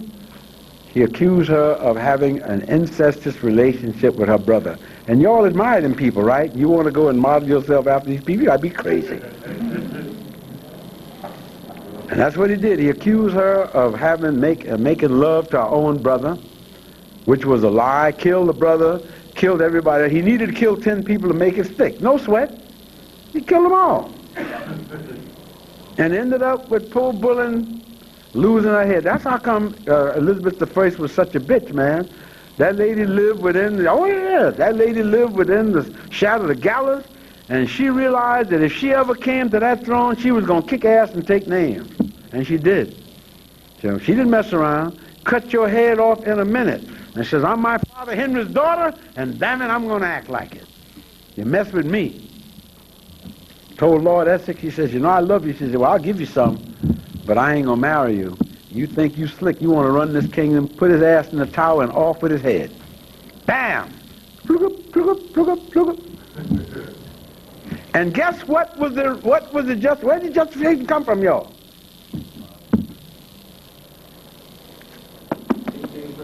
Well, no, they wasn't here yet. No, that comes from Anne's son, James I. Who by the time he comes, and I'm giving you his background, this is, man, people were getting caught up. I mean, it got to the place in England that Elizabeth, Queen Mary, Bloody Mary came, and she took England back into the Catholic Church. Out went the regular Bible, the Witte Bible, and in come the Douay Bible. Then comes Elizabeth. Elizabeth comes in, and back comes the Protestant Bible again. By the time James I gets there, there's about 30 different Bibles running around in England, and half of the population swearing by this one, the other half swearing by another one. I mean, it was like a sense where if you ask somebody, what are you, a Protestant or Catholic, they say, who's on the throne today? You know? Nobody would tell you what faith they belong to. Because if the wrong person, if there'd been a coup the night before, and you didn't know about it, and you said, I'm a Catholic, an Anglican, you could have your head. They were running around slaughtering people right and left. You know, or put the wrong color robes on, and you gone. Bam! Huh? Now, this is the kingdom. Oh, yes, this is the kingdom that James I inherited.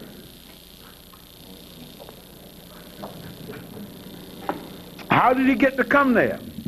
Once again, by assassination. His mother was Mary, the Queen of the Scots, who Queen Elizabeth I thought was trying to usurp her throne. And Mary got chased out of Scotland and came to her cousin Elizabeth and asked for asylum. Elizabeth said, hey, no sweat, cousin, come on in. Got her butt over there and locked up in the castle. And then said, asked her if I said, no, this woman is after my throne. She was Henry VIII's daughter, so I got to get rid of her. So then she brought charges against Mary for plotting to overthrow her. And Mary ended up putting her head up there, clip. One more rival gone. But Elizabeth ain't got no children. Who's the closest person to come to the throne? James VI of Scotland.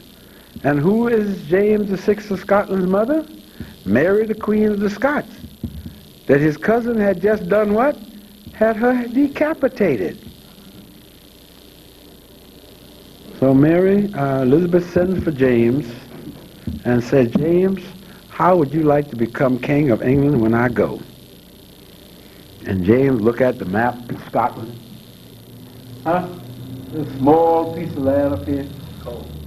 And you look at England, and even England is only 52,000 square miles, but it's a hell of a lot bigger than Scotland.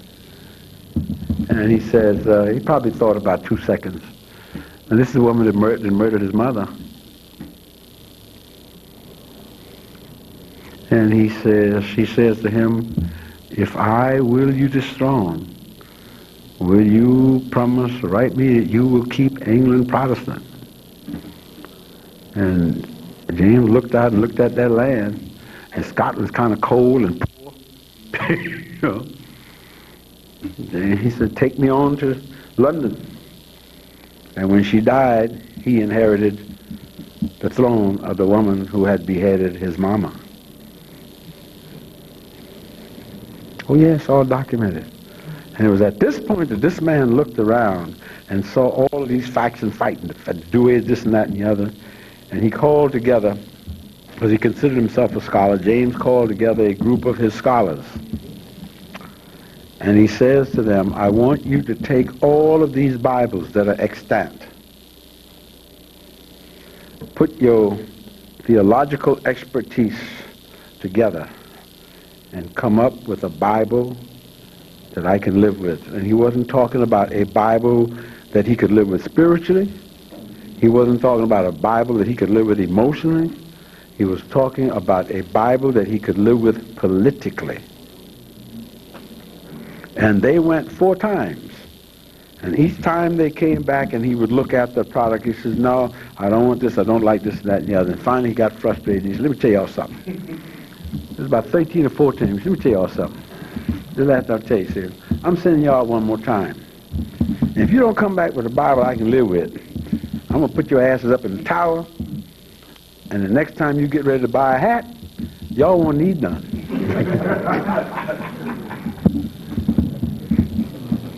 When he put it to them in those uncertain terms, when they came back the next time, James says, yes, this is mine, put his stamp on it, and that is how we came with this thing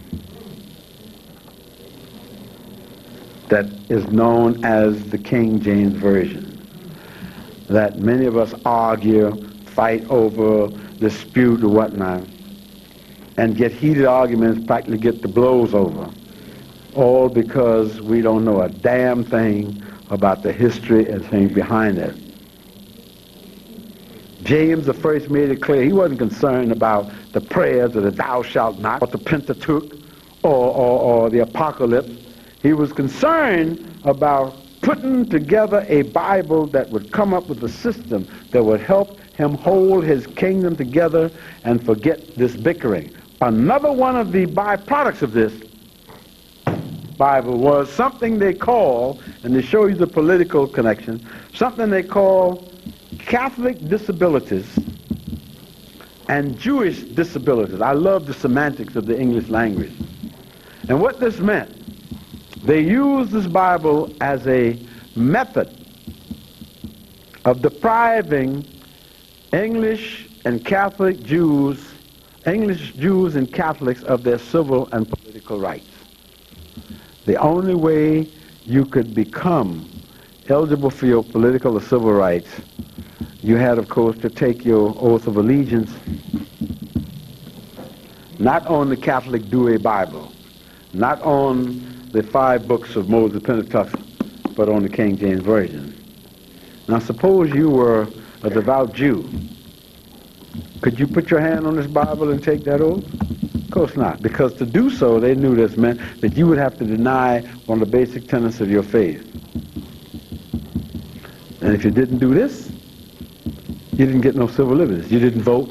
You didn't do anything else. That law, those disability laws, stayed on the English statute books up until around the first of the 20th century. It is only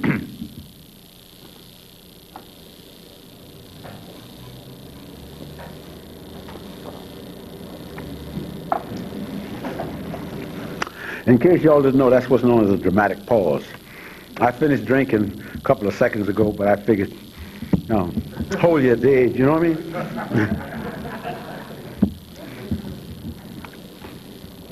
It was only in the latter half of the last century that the law of compurgation was outlawed in England, and that was a law which stated, again, based on biblical law and truth, because most of those laws came out of that, which stated about compurgation. It's like came to say, the root word is purge, like purge you from things. And what this meant in effect was that if you were accused of a crime, if somebody accused you of molesting somebody's sister, and you say you didn't do it, you could go out and hire somebody to come and fight for you. And if you won, then you were proven not guilty, whether you actually did the crime or not. So when you look at that whole history and how it ties in with this Bible and the whole concept, it should also tell you why people like Mr. Clinton and all those folks can put their hands on this book. They don't have no problem with that. There is no contradiction in their minds. Whatever is necessary to maintain power is maintain power. When we come at the next lecture, I'm getting a little hoarse now, so I'm going to stop. Then we try to look at how the politics of this Bible dealt, of course, with the motherland and other places and the convolutions in terms of which it has begun. Remember one thing before you go away. The whole rationale behind robbing of us in Azania was done through religious means. The Boers are extremely religious people, staunch members of the Dutch Reformed Church, which you know as Calvinists. And the fundamental principle of Calvinism is, servant, obey your masters. The law of predestination, sanctified again by their Bible, which states, and I quote, whatever station you find yourself on this earth, it is the station that God ordained for you. And you have no right to protest or fight against it. Because if you fight against it, you are violating God's will. And if you do what God wants you to do, which is servant, obey your master. If you are born a slave, well, God intended it. If God intended for you to be free, he would have made you born free. Now you can see clearly that this is a self-contained, self-closing system. It also, I think, should show you or make you think about the fact, as I said in another lecture last week, of why Europeans have such a difficult time in divesting themselves of the idea that they own us. Is that clear what I'm saying to you? They cannot divest themselves of the idea that they own us. Therefore, no matter what your status, what you own, where you are, the concept is still there that any Caucasian, man, woman, boy, or child, has an inherent right to abuse, to use whatever they wish to do to you. That concept ain't gone.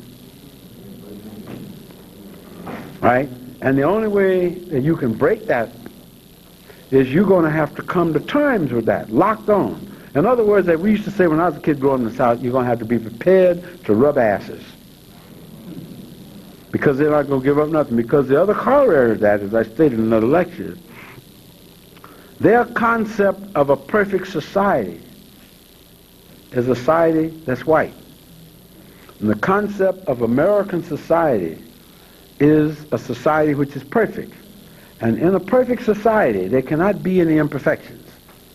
Therefore, the society cannot admit that they are poor people. They cannot admit that there are people on welfare. They cannot admit that there are black people who are people. And their view, and the cultural view, we can only exist as appendages, extensions of whatever need they have at the moment.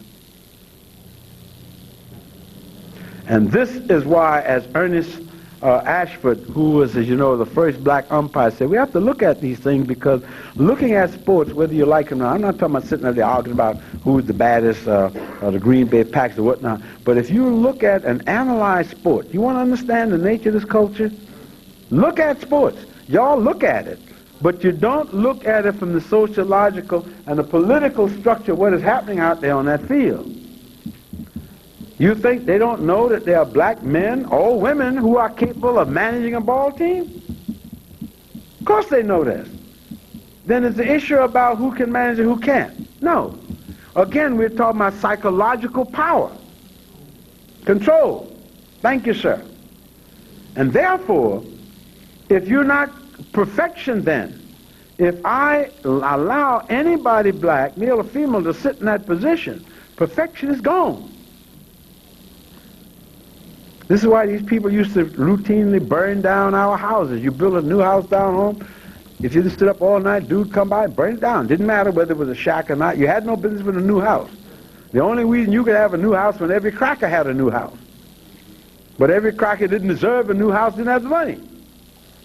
But they still burn your house down. You follow where I'm coming from? The whole concept of lynching. There has never been, in all the recorded lynchings in this country, there has never been a case that I'm aware of where a black individual, male or female, was lynched, where he or she was not mutilated sexually. Is that clear? Do you understand what I said? Not one case on record where a black male or female was lynched, where they were not mutilated sexually. Now you tell me what the symbolism behind that is. What is the fear? The fear is when if I deball you or de-vagina you, I am preventing you from procreating. Why would I not want you to procreate? Because I see already I'm afraid of your numbers. Now we can say, I don't like that, Professor Mackey, you said shit. But that don't change nothing. And I'm talking as a person that had members of my own family, one of my cousins 6 months pregnant, who she and her husband was hung up, and she was shot 20 times in the belly, and he was shot 60 times because they had the nerve to leave one man's farm to go work for another. And they cut her unborn child out of her. And somebody took a picture, the sheriff and all of them, and nobody went to jail. You think I'm playing? How we just was talking earlier. Some of you must have seen this documentary on Nova this past Tuesday. Yeah. All right? Tuskegee experiment. No, it wasn't good as it has been because they played games with you. They had to do it. Because what they didn't tell you, you got to learn to look beyond. Because there were 400 men involved in there, weren't there? Now multiply that geometrically. Most of those men were married. They were fathers and they had children. Multiply each one of them 400 by 10, and you begin to get some concept of the devastation that this did to the black community in Alabama, where you deliberately not treat people with syphilis. Now, the people are married, they have sex with other people. If this ain't what I call decimation, I don't know what the hell is. Now, there were 400 men. According to them, but I would think 18 of us, it just went out of the system. One man's living, he's over 90 years old. But when you take those men and multiply each one of them by 10, and we're talking 60 years ago, that's 3 generations, ain't it? Huh? 3 generations. So whatever children that were conceived while these men were infected with syphilis, would they also not be infected by it? And then that's 1 generation. Then what about their children's children? So the ramifications of this experiment will never be known. And nobody, you heard him say a damn thing about any follow-up thing to go out and find any of these people that might have been affected, even peripheral, not one word. And you hear the bastards that did it are standing up there today. All right? Say today. No, well, I have no regrets. It was an experiment, and we were doing this to try to help black people. You were doing it to try to help black people, but you didn't do the same thing on whites with syphilis, did you? Right. And to this day, not a goddamn soul is going to jail for it. So don't tell me about profanity shit. You know, we sit here and watch these people. And when did this project start? 1931. When did Adolf Hitler come to power? 33. So these people were practicing genocide on us 2 goddamn years before the Nazis ever came to power in Germany. Right? Them Nazi doctors were put on trial at Nuremberg after the war. Some of it, they all put on trial. They were brought up and charged with war crimes. Who the hell is charging these bastards with anything? And this son of a bitch is sitting there now saying, oh, we were doing this to help the black. How the hell are you doing this to help me? And even years later, this Jewish dude, survivor from the concentration camp, said, you have to put what happened in Auschwitz and what happened in Tuskegee in the same barrel. It is a question of genocide. And it was run by who? The United States Department of Health. And was said, their words, oh, well, yeah, we found out, but it's too late now. We probably couldn't do anything or never the goddamn thing like that. So when you look at these things, you're glad for the opening. But we must take it to the next logical step. The only reason I've mentioned this, because I know a lot of time I see the expression of disbelief on people's face. And that comes about also because like this King James Version of the Bible, you know, it's very painful for people, particularly African people, to accept unpleasant truth. Right? You know, it's very painful now. I see that Sister Winnie Mandela is finally coming out. You know, Brother Nelson is a man I respected a lot, whatnot. But just because you spend 27 years in jail doesn't mean you're God. You know? And any political solution that leaves the thieves in control of the economy of the country is no damn solution. Right? I live in New York. We have a black mayor of sorts. What the hell? What has changed? Nothing. Nothing. And he spends all of his time apologizing and kissing the behinds of the other people who keep kicking him in his African behind. And you always say, no, not only didn't vote for him, ain't gonna vote for him. Don't miss an opportunity to put their feet all the way up in his rectum. So we need to look at that too. What the hell does voting actually mean ultimately if it's not translated into power? Today on Gil Noble had abbreviated short, this brother Jim Horton, who's fought all of his life in Fight Back to get jobs for black men in this area in construction industry. And he laid it all out on the ground. He says, no, Dinkins' mayorship hasn't changed a goddamn thing for black construction workers. Change what? Who controls it? 3 groups. He put the word, how many times have I talked about this in here? The links between the political structure, the financial structure, the real estate interests, and the mob. That is who controls construction here, Newark, Sharp, James, and number 5. How do we change that? We first change it by understanding what it is.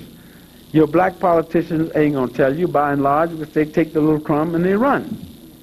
And we let them off the hook because we're so damn proud that one of them is sitting up there to be in a position to tell us. How do you do it? Very simple, no problem. I said it before, you can quote me. You make people accountable in many ways. In Sicily, and I wind this up, they haven't had a recorded case of rape in Sicily in over 150 years.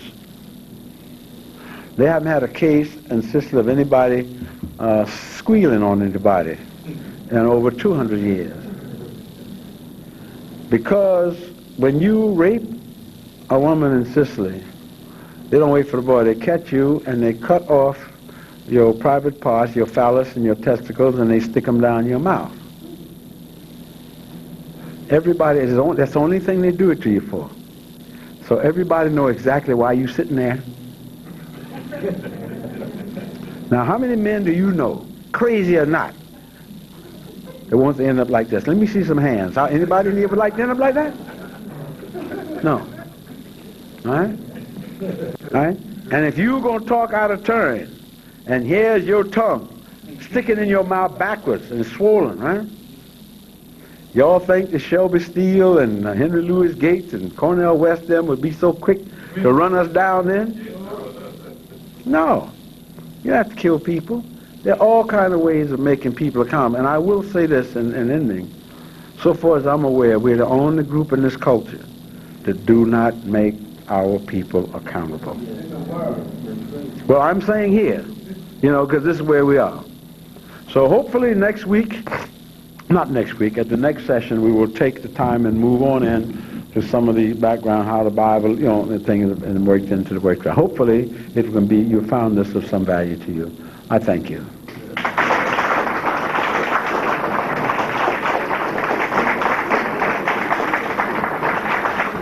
Thank you. One thing I want to announce to you, I just have my latest anthology out, Black Southern Voices. Y'all don't know what that is because all of y'all are third and fourth generation New Yorkers or whatever, Brooklyn. Huh? Oh, okay. And it's $15. I will be having a book party here. I have some heavy people in here. I'm the lightest one. We've got Maya Angelou, John Killens, and all, poetry, stuff, whatnot. So hopefully at some point we will be doing a book party as soon as I can get some books from New American Library, and I expect y'all to help me pay the freight. Thank you. Oh, you got, thank you. Something else. How did it go? Thank you very much, Professor Mackey. The wisdom of the elders. Now, can we get something like this in this class? Professor Mackey, do you give this information in class? I'm sorry. I said, do you give up this type of information in class? No, well, only when we come here. The reason why is because the program they have in class is totally different to this. And this is where you get the information. This is where you get your head on straight. So, was the information acceptable? Did we learn anything from it?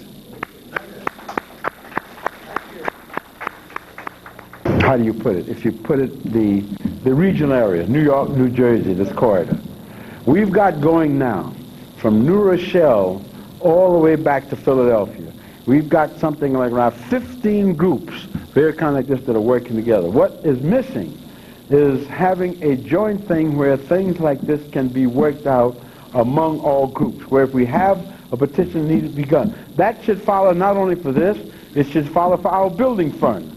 We put it together, get the first one built, and then work in turn with the other. That's the only way that I know it will happen, sir. Does that answer your question? Yes, I was thinking about really doing something like that. If it had been done to any other people, they would never let go. No, but your question to me was, how did I see it? Now, I'm not telling you, wait a minute, I'm not saying that's the only way. That might be the worst way it is. But this is the thinking that I have based on my experience. We should always be open to have input from all people like yourself and others, because you may have the thing of the trick. But the worst thing we can do is to do nothing. Thank you. Thank you, sir. Good evening. Good evening, sir. This afternoon, I was watching a piece on CNN about, about the Ethiopians. The Israelis were trying to find a way not to allow them to come in. And you were mentioning it earlier in the lecture. I wanted to know, I still haven't got a grasp on what was the intent of the Israelis to migrate them in or immigrate them into their country in the first place. Good question. Like with most things with us, and of course when you think of how we have always been used in Western society as guinea pigs. To give it to you very briefly, the Israelis, up until 5 years ago, were denying that there were any such things as Falasha Jews in Ethiopia. The problem was political, cultural, and religious.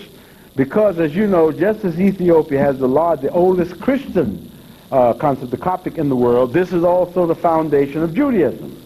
Now, the European Jews are well aware of the fact that they are usurpers in terms of the culture, the Khazars, etc., etc. The original Jews are people from Ethiopia. Some came, what you call the Oriental, the African Jews. So they were embarrassed. The whole idea of first admitting that there were people that looked like us were Jews. In other words, they were in the process of saying, I'm co-opting Judaism, which is what these, of course, usually do. You follow me? So then, when the question of, when they came up with this law that said all Jews anywhere in the world had the right of return, you follow what I'm saying? That created a problem for them. Excuse me 1 minute. I have this book.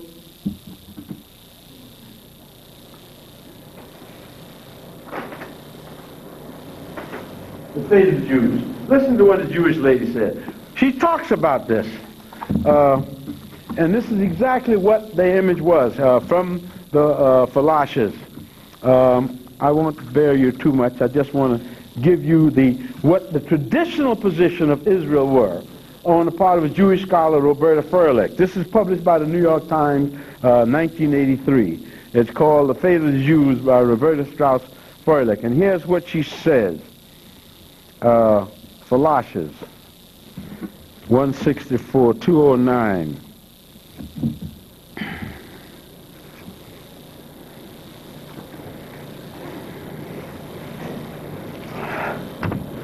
Here.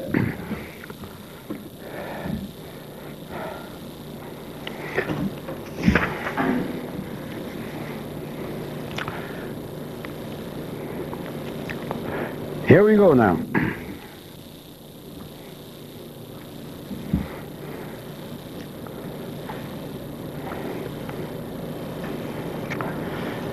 And in 1971, this is out of context. Oh, all right, here we go, here. In 1950, the Labor government of Israel considered bringing in the Falashas en masse, as they had Sephardic Jews, but then decided against it. I want to get this recorded down, so it'll take a little time. Decided against it. Falashas, who made the difficult journey from their villages to the Israeli embassy in Addis Ababa to ask for help in getting to Israel, were turned away. You listening? When an Israeli politician visiting Ethiopia was asked for assistance by a group of Falashas who wanted to immigrate, he suggested that Ethiopian Jews solve their problems by converting to Christianity.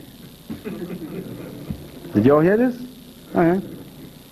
While the Falashas suffered and died in their private Holocaust, David Ben-Gurion said the Israelis were not yet ready to assimilate. Golda Meir was quoted as saying the Falashas would be miserable in Israel, objects of prejudice.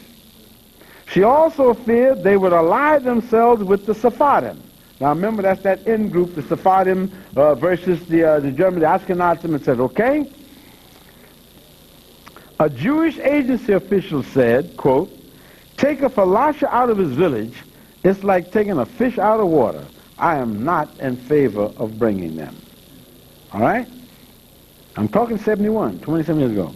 In 1971, the American Association for Ethiopian Jewry was founded to try to force Israel to do what it was created for, save Jews. At first, Israel demurred by insisting that despite earlier rabbinic rulings, the Falashas were not Jews.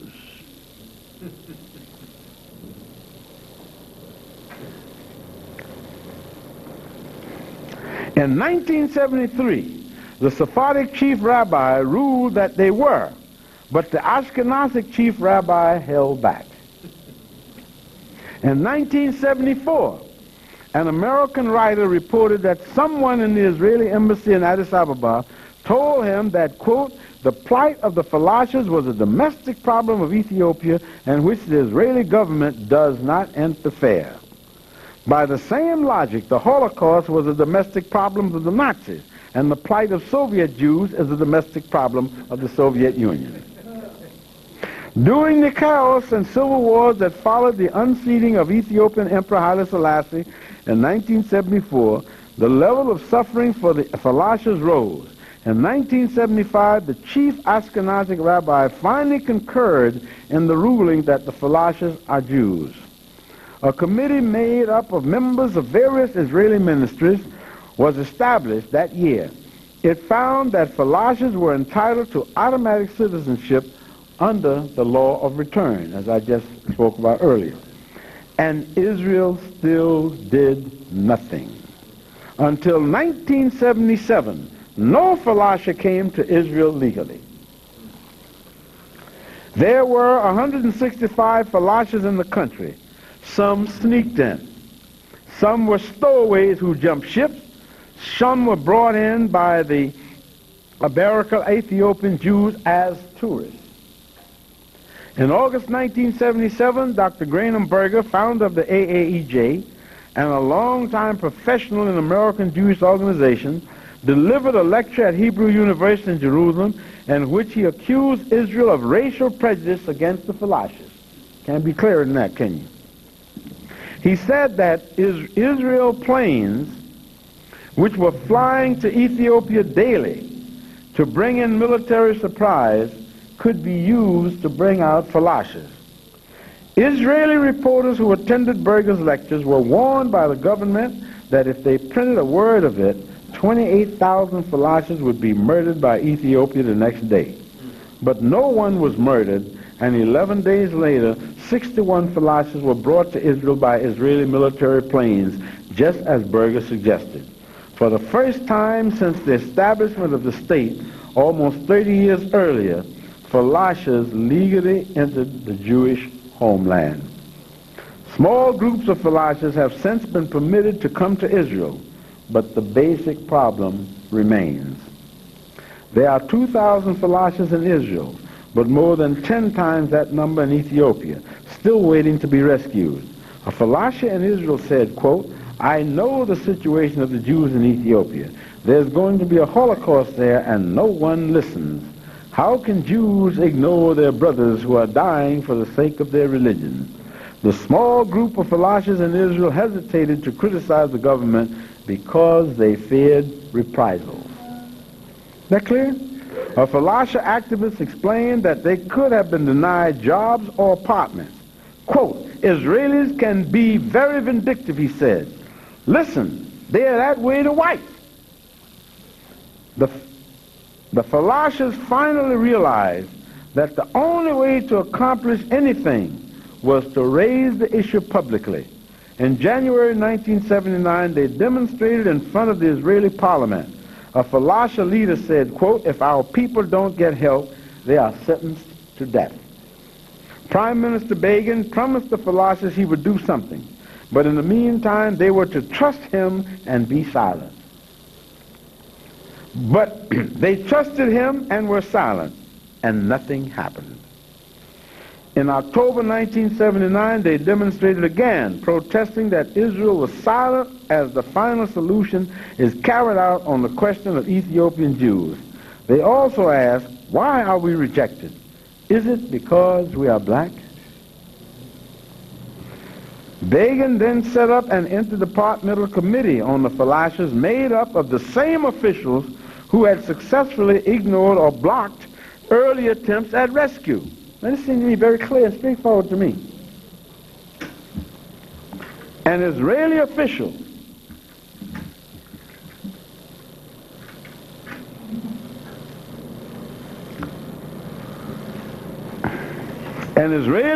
in New York insisted that since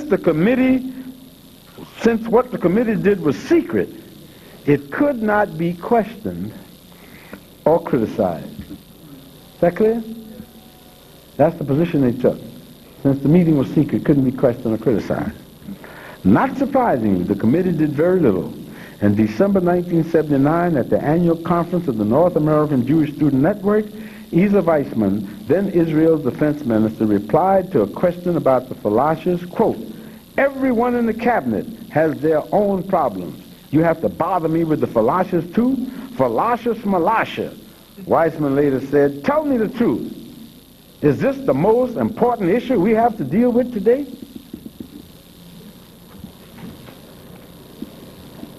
Israeli officials always have reasons for not helping Falashes. When Israel had diplomatic relations with Ethiopia, they said they didn't want to endanger the relationship. When Ethiopia broke off diplomatic ties, they said there was nothing they could do because they had no diplomatic relations. Sounds just like the Palestinians, doesn't it? Raymond Berger has said Israeli officials have countless excuses for not assisting Falashes. But, quote, they all add up to one word: prejudice. Falashes in Israel who have tried to bring in their brethren have been threatened with arrest. Americans who pressure Israel on behalf of the Falashes are scorned. They have been asked if they would want their daughters to marry one. Does that sound familiar? In February 1980, the president of the American Ethiopian Jewry reported that only 150 Falashes had immigrated to Israel during the previous 5 years, while in 1979 alone, 400 Vietnamese refugees were admitted. The Jerusalem Post noted that Israel was spending a fortune trying to attract Soviet Jews who really want to go to America, while ignoring the Falashes who really want to go to Israel. At present, the Israelis insist that they are using, quote, quiet diplomacy, and that a public campaign would only intensify Ethiopian mistreatment of the Falashes. The Ethiopian Jewry Committee and other groups concerned with the Falasha cause says this is untrue, and that quiet diplomacy is a euphemism for doing nothing. In March 1982, the Jerusalem Post reported that the issue of the Falashes was still a marginal one in Israel, but becoming a major one within the American Jewish community. It quoted a member of the International Network of Children of Holocaust Survivors as saying, quote, 40 years from now, I don't want to be walking down the street to face a Falasha asking, where were you in the 1980s when my parents were killed? Israelis feel that American Jews are trying to use Israel to assuage their own guilt over the treatment of blacks in America. A member of the Jewish agency said, quote, all this fuss about the Falashes is being made to satisfy a bunch of sick Americans who would never invite a black into their homes. You see the can of worms you open up, son? There may be some truth to this, but it's only a partial truth. Some Americans equate their contributions to Israel with premiums on an insurance policy. By paying a certain amount each year, they guarantee themselves a home if they are ever forced to flee America. Most Americans, however, don't seriously expect to settle in Israel. They support it as a place to rescue other Jews. The Falashes are Jews who face extinction. If Israel will not save them, it has defaulted on the policy. If Israel will not rescue desperate Falashes today, American Jews cannot be certain it will rescue them tomorrow. What is the point of a Jewish state that will not save Jews? The means, the state, have subsumed the end, rescuing Jews. Persecuted Jews still do not necessarily have a home. Now, one last comment. I've been bringing several copies of these books here for the last, 3 or 4 lectures I've come. And as a rule, I put them out and they're not bought and they're not read. But again, this is one of the places something's the clear enough? Yes, very clear. Clear enough for the people in the audience? So the issue is not their Jewishness, is it? The issue still boils down to color. Yes, sir. I don't. All right, sir. very good to see you still fighting. Well, Struggle we're in. thank you, sir. I don't know if my question relates to what you spoke about in the lecture, because I got you on the last. But I was reading in the New York Post earlier during this week. Did you buy it? Yes. Don't buy it. I don't even want to answer the post, but stay away from that piece of shit. But go ahead. We ought to be pick it up if you got to read it. Get it off the court, let somebody. But that thing is a despicable thing to us as African people. Go ahead. This guy, Amato, he said something about the government shouldn't discriminate against its people. Now he was speaking about gays. You know, and when I said that, well, what have they been doing to us all these years? Uh-huh. So my question is, if the law is passed that the gay community will have the rights that they're aiming for, what cause and effects do you think that would affect on our? Very simple. And I answer your question as I see very simply. The question for us has never been whether gays or women or other groups, special groups, get their right. The question for us has been first, last, and always racism. And what I mean when I say this is, too often we again allow ourselves to get pulled sidetracked. We have black women, African women, who get caught up and move in the women's movement, right? And that's going to be on free sexism. And we have some of us who are homosexuals, if you will, who saying, I'm going for the homeless, that's my thing. America does not discriminate against black women as women. It discriminates against sisters as Africans, as blacks. It does not discriminate against black gays as blacks. It discriminates against them as Africans. So when we allow ourselves to be silent, let me point this out to you to make my point. Let's suppose, let me ask you, let me turn the question on its head. Let's suppose that we all wake up tomorrow morning and every law in the books that hampers women are gone. Every law that hampers people according to sexual preference are gone. Have we as Africans made any progress? Because your sexual preference is not the first thing that people are hit with. You come in for a job, you can be swishing your butt from here to Timbuktu. That's not what they're focusing on.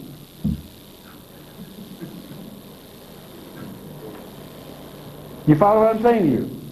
So you don't get liberated sexually, either as a female or a male. We've had I see the sisters going on, oh yes, I'm going on this, that, and the other. Every movement, let me put this to you this way. Let me look at history to make it clear. Every movement in this country, and hear me well, every goddamn one, without exception, that started out with the cutting edge of us. And you listen to what I'm saying to you? The women's suffrage movement grew out of the abolitionist movement. Do you know who was the first people that allowed a woman of any race to stand up like I'm standing up here in a public forum and speak? Frederick Douglass, the Black Liberation Movement. White groups did not allow white women to speak. I'm talking way up in the middle of the 19th century. It was who were the first group to identify themselves with the right of women to look for the suffrage? We. You follow what I'm saying? This is the history. Now, let's just take this as an example, by parallel. So you have a way of asking questions that I can't just answer, simply. But bear with me, please. When the women's suffrage movement started in the late 1840s, they had no platform and nowhere that they could speak because white men wasn't going to let them speak. The idea of any woman speaking in public was a no-no. Where did they come to get a chance to speak? To the black abolitionist movement, to Frederick Douglass and Samuel Cornish and these people. Okay? Frederick Douglass was the first man of any substance to go on record to fight for the right of women to vote. When that group got started, with our help, in the beginning, people like Elizabeth Cady Stanton and other people, they had 125 planks in their platform. That is 125 issues that they were to fight for as women, the right to vote, etc., etc. Black women came to them in droves, particularly in the 1860s North and after the 1860s, after the Civil War, all over this country.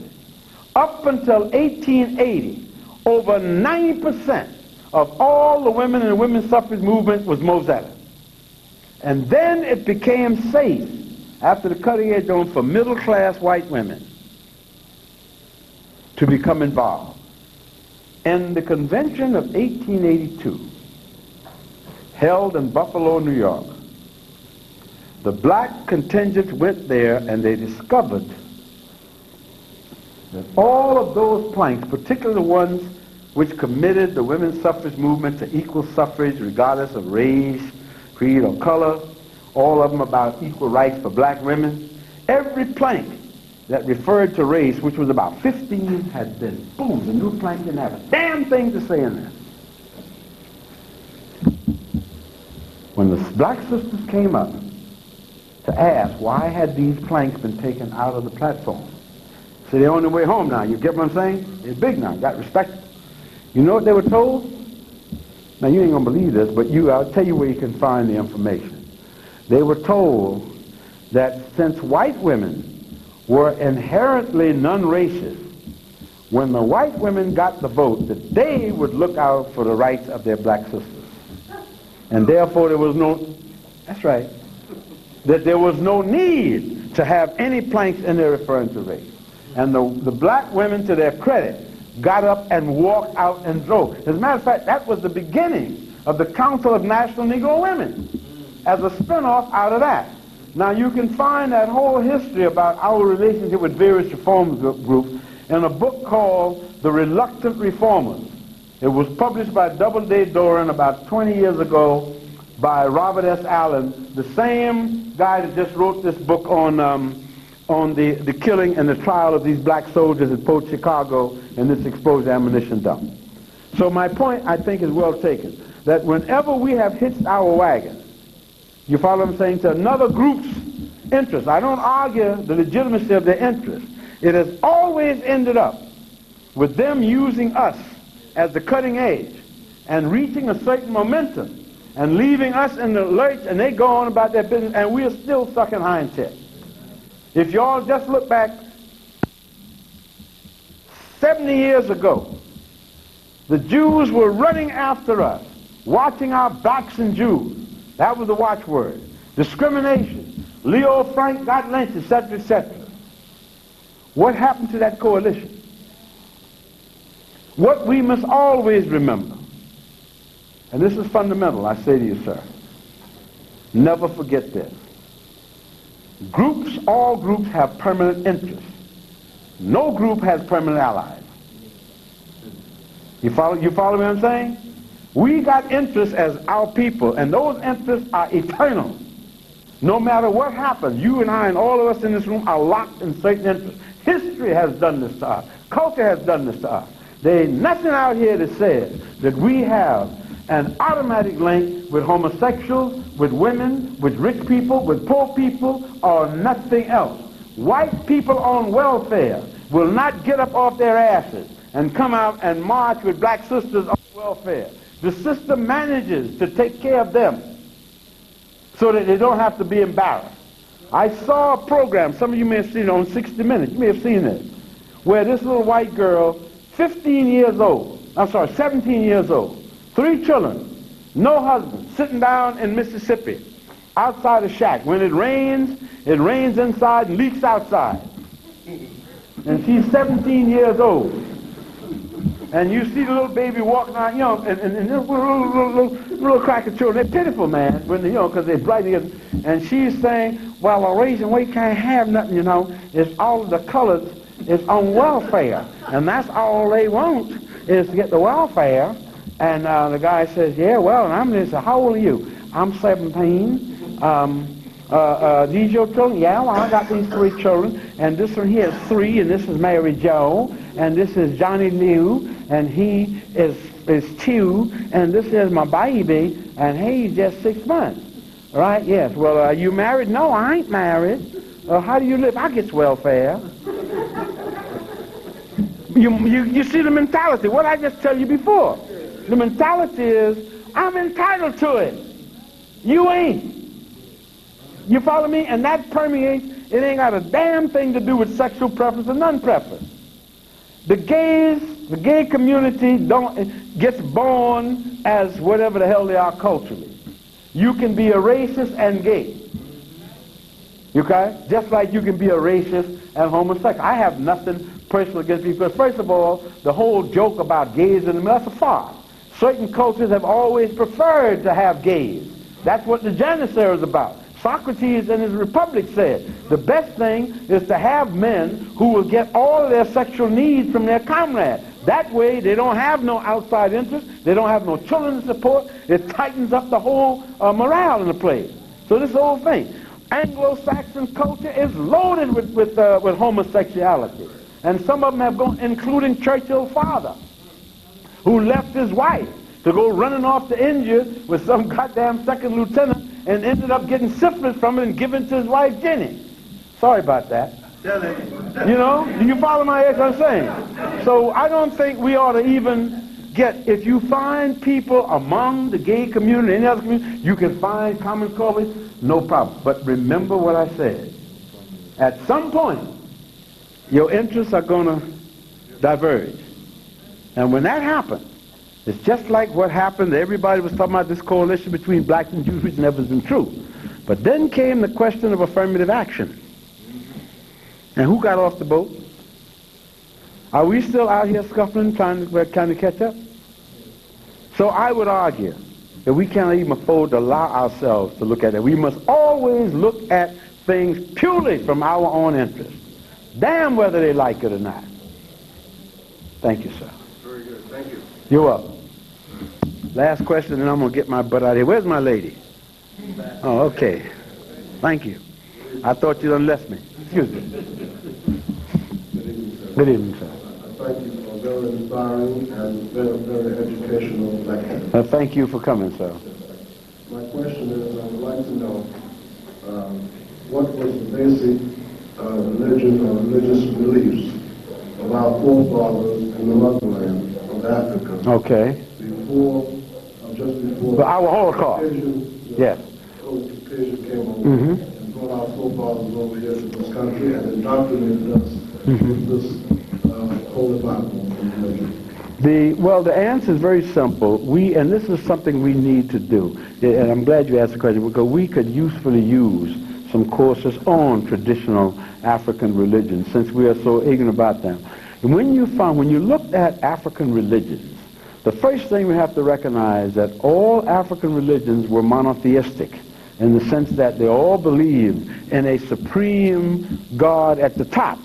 But the difference between was like it was held by many other gods on the bottom. So you had many different versions of various monotheistic religions.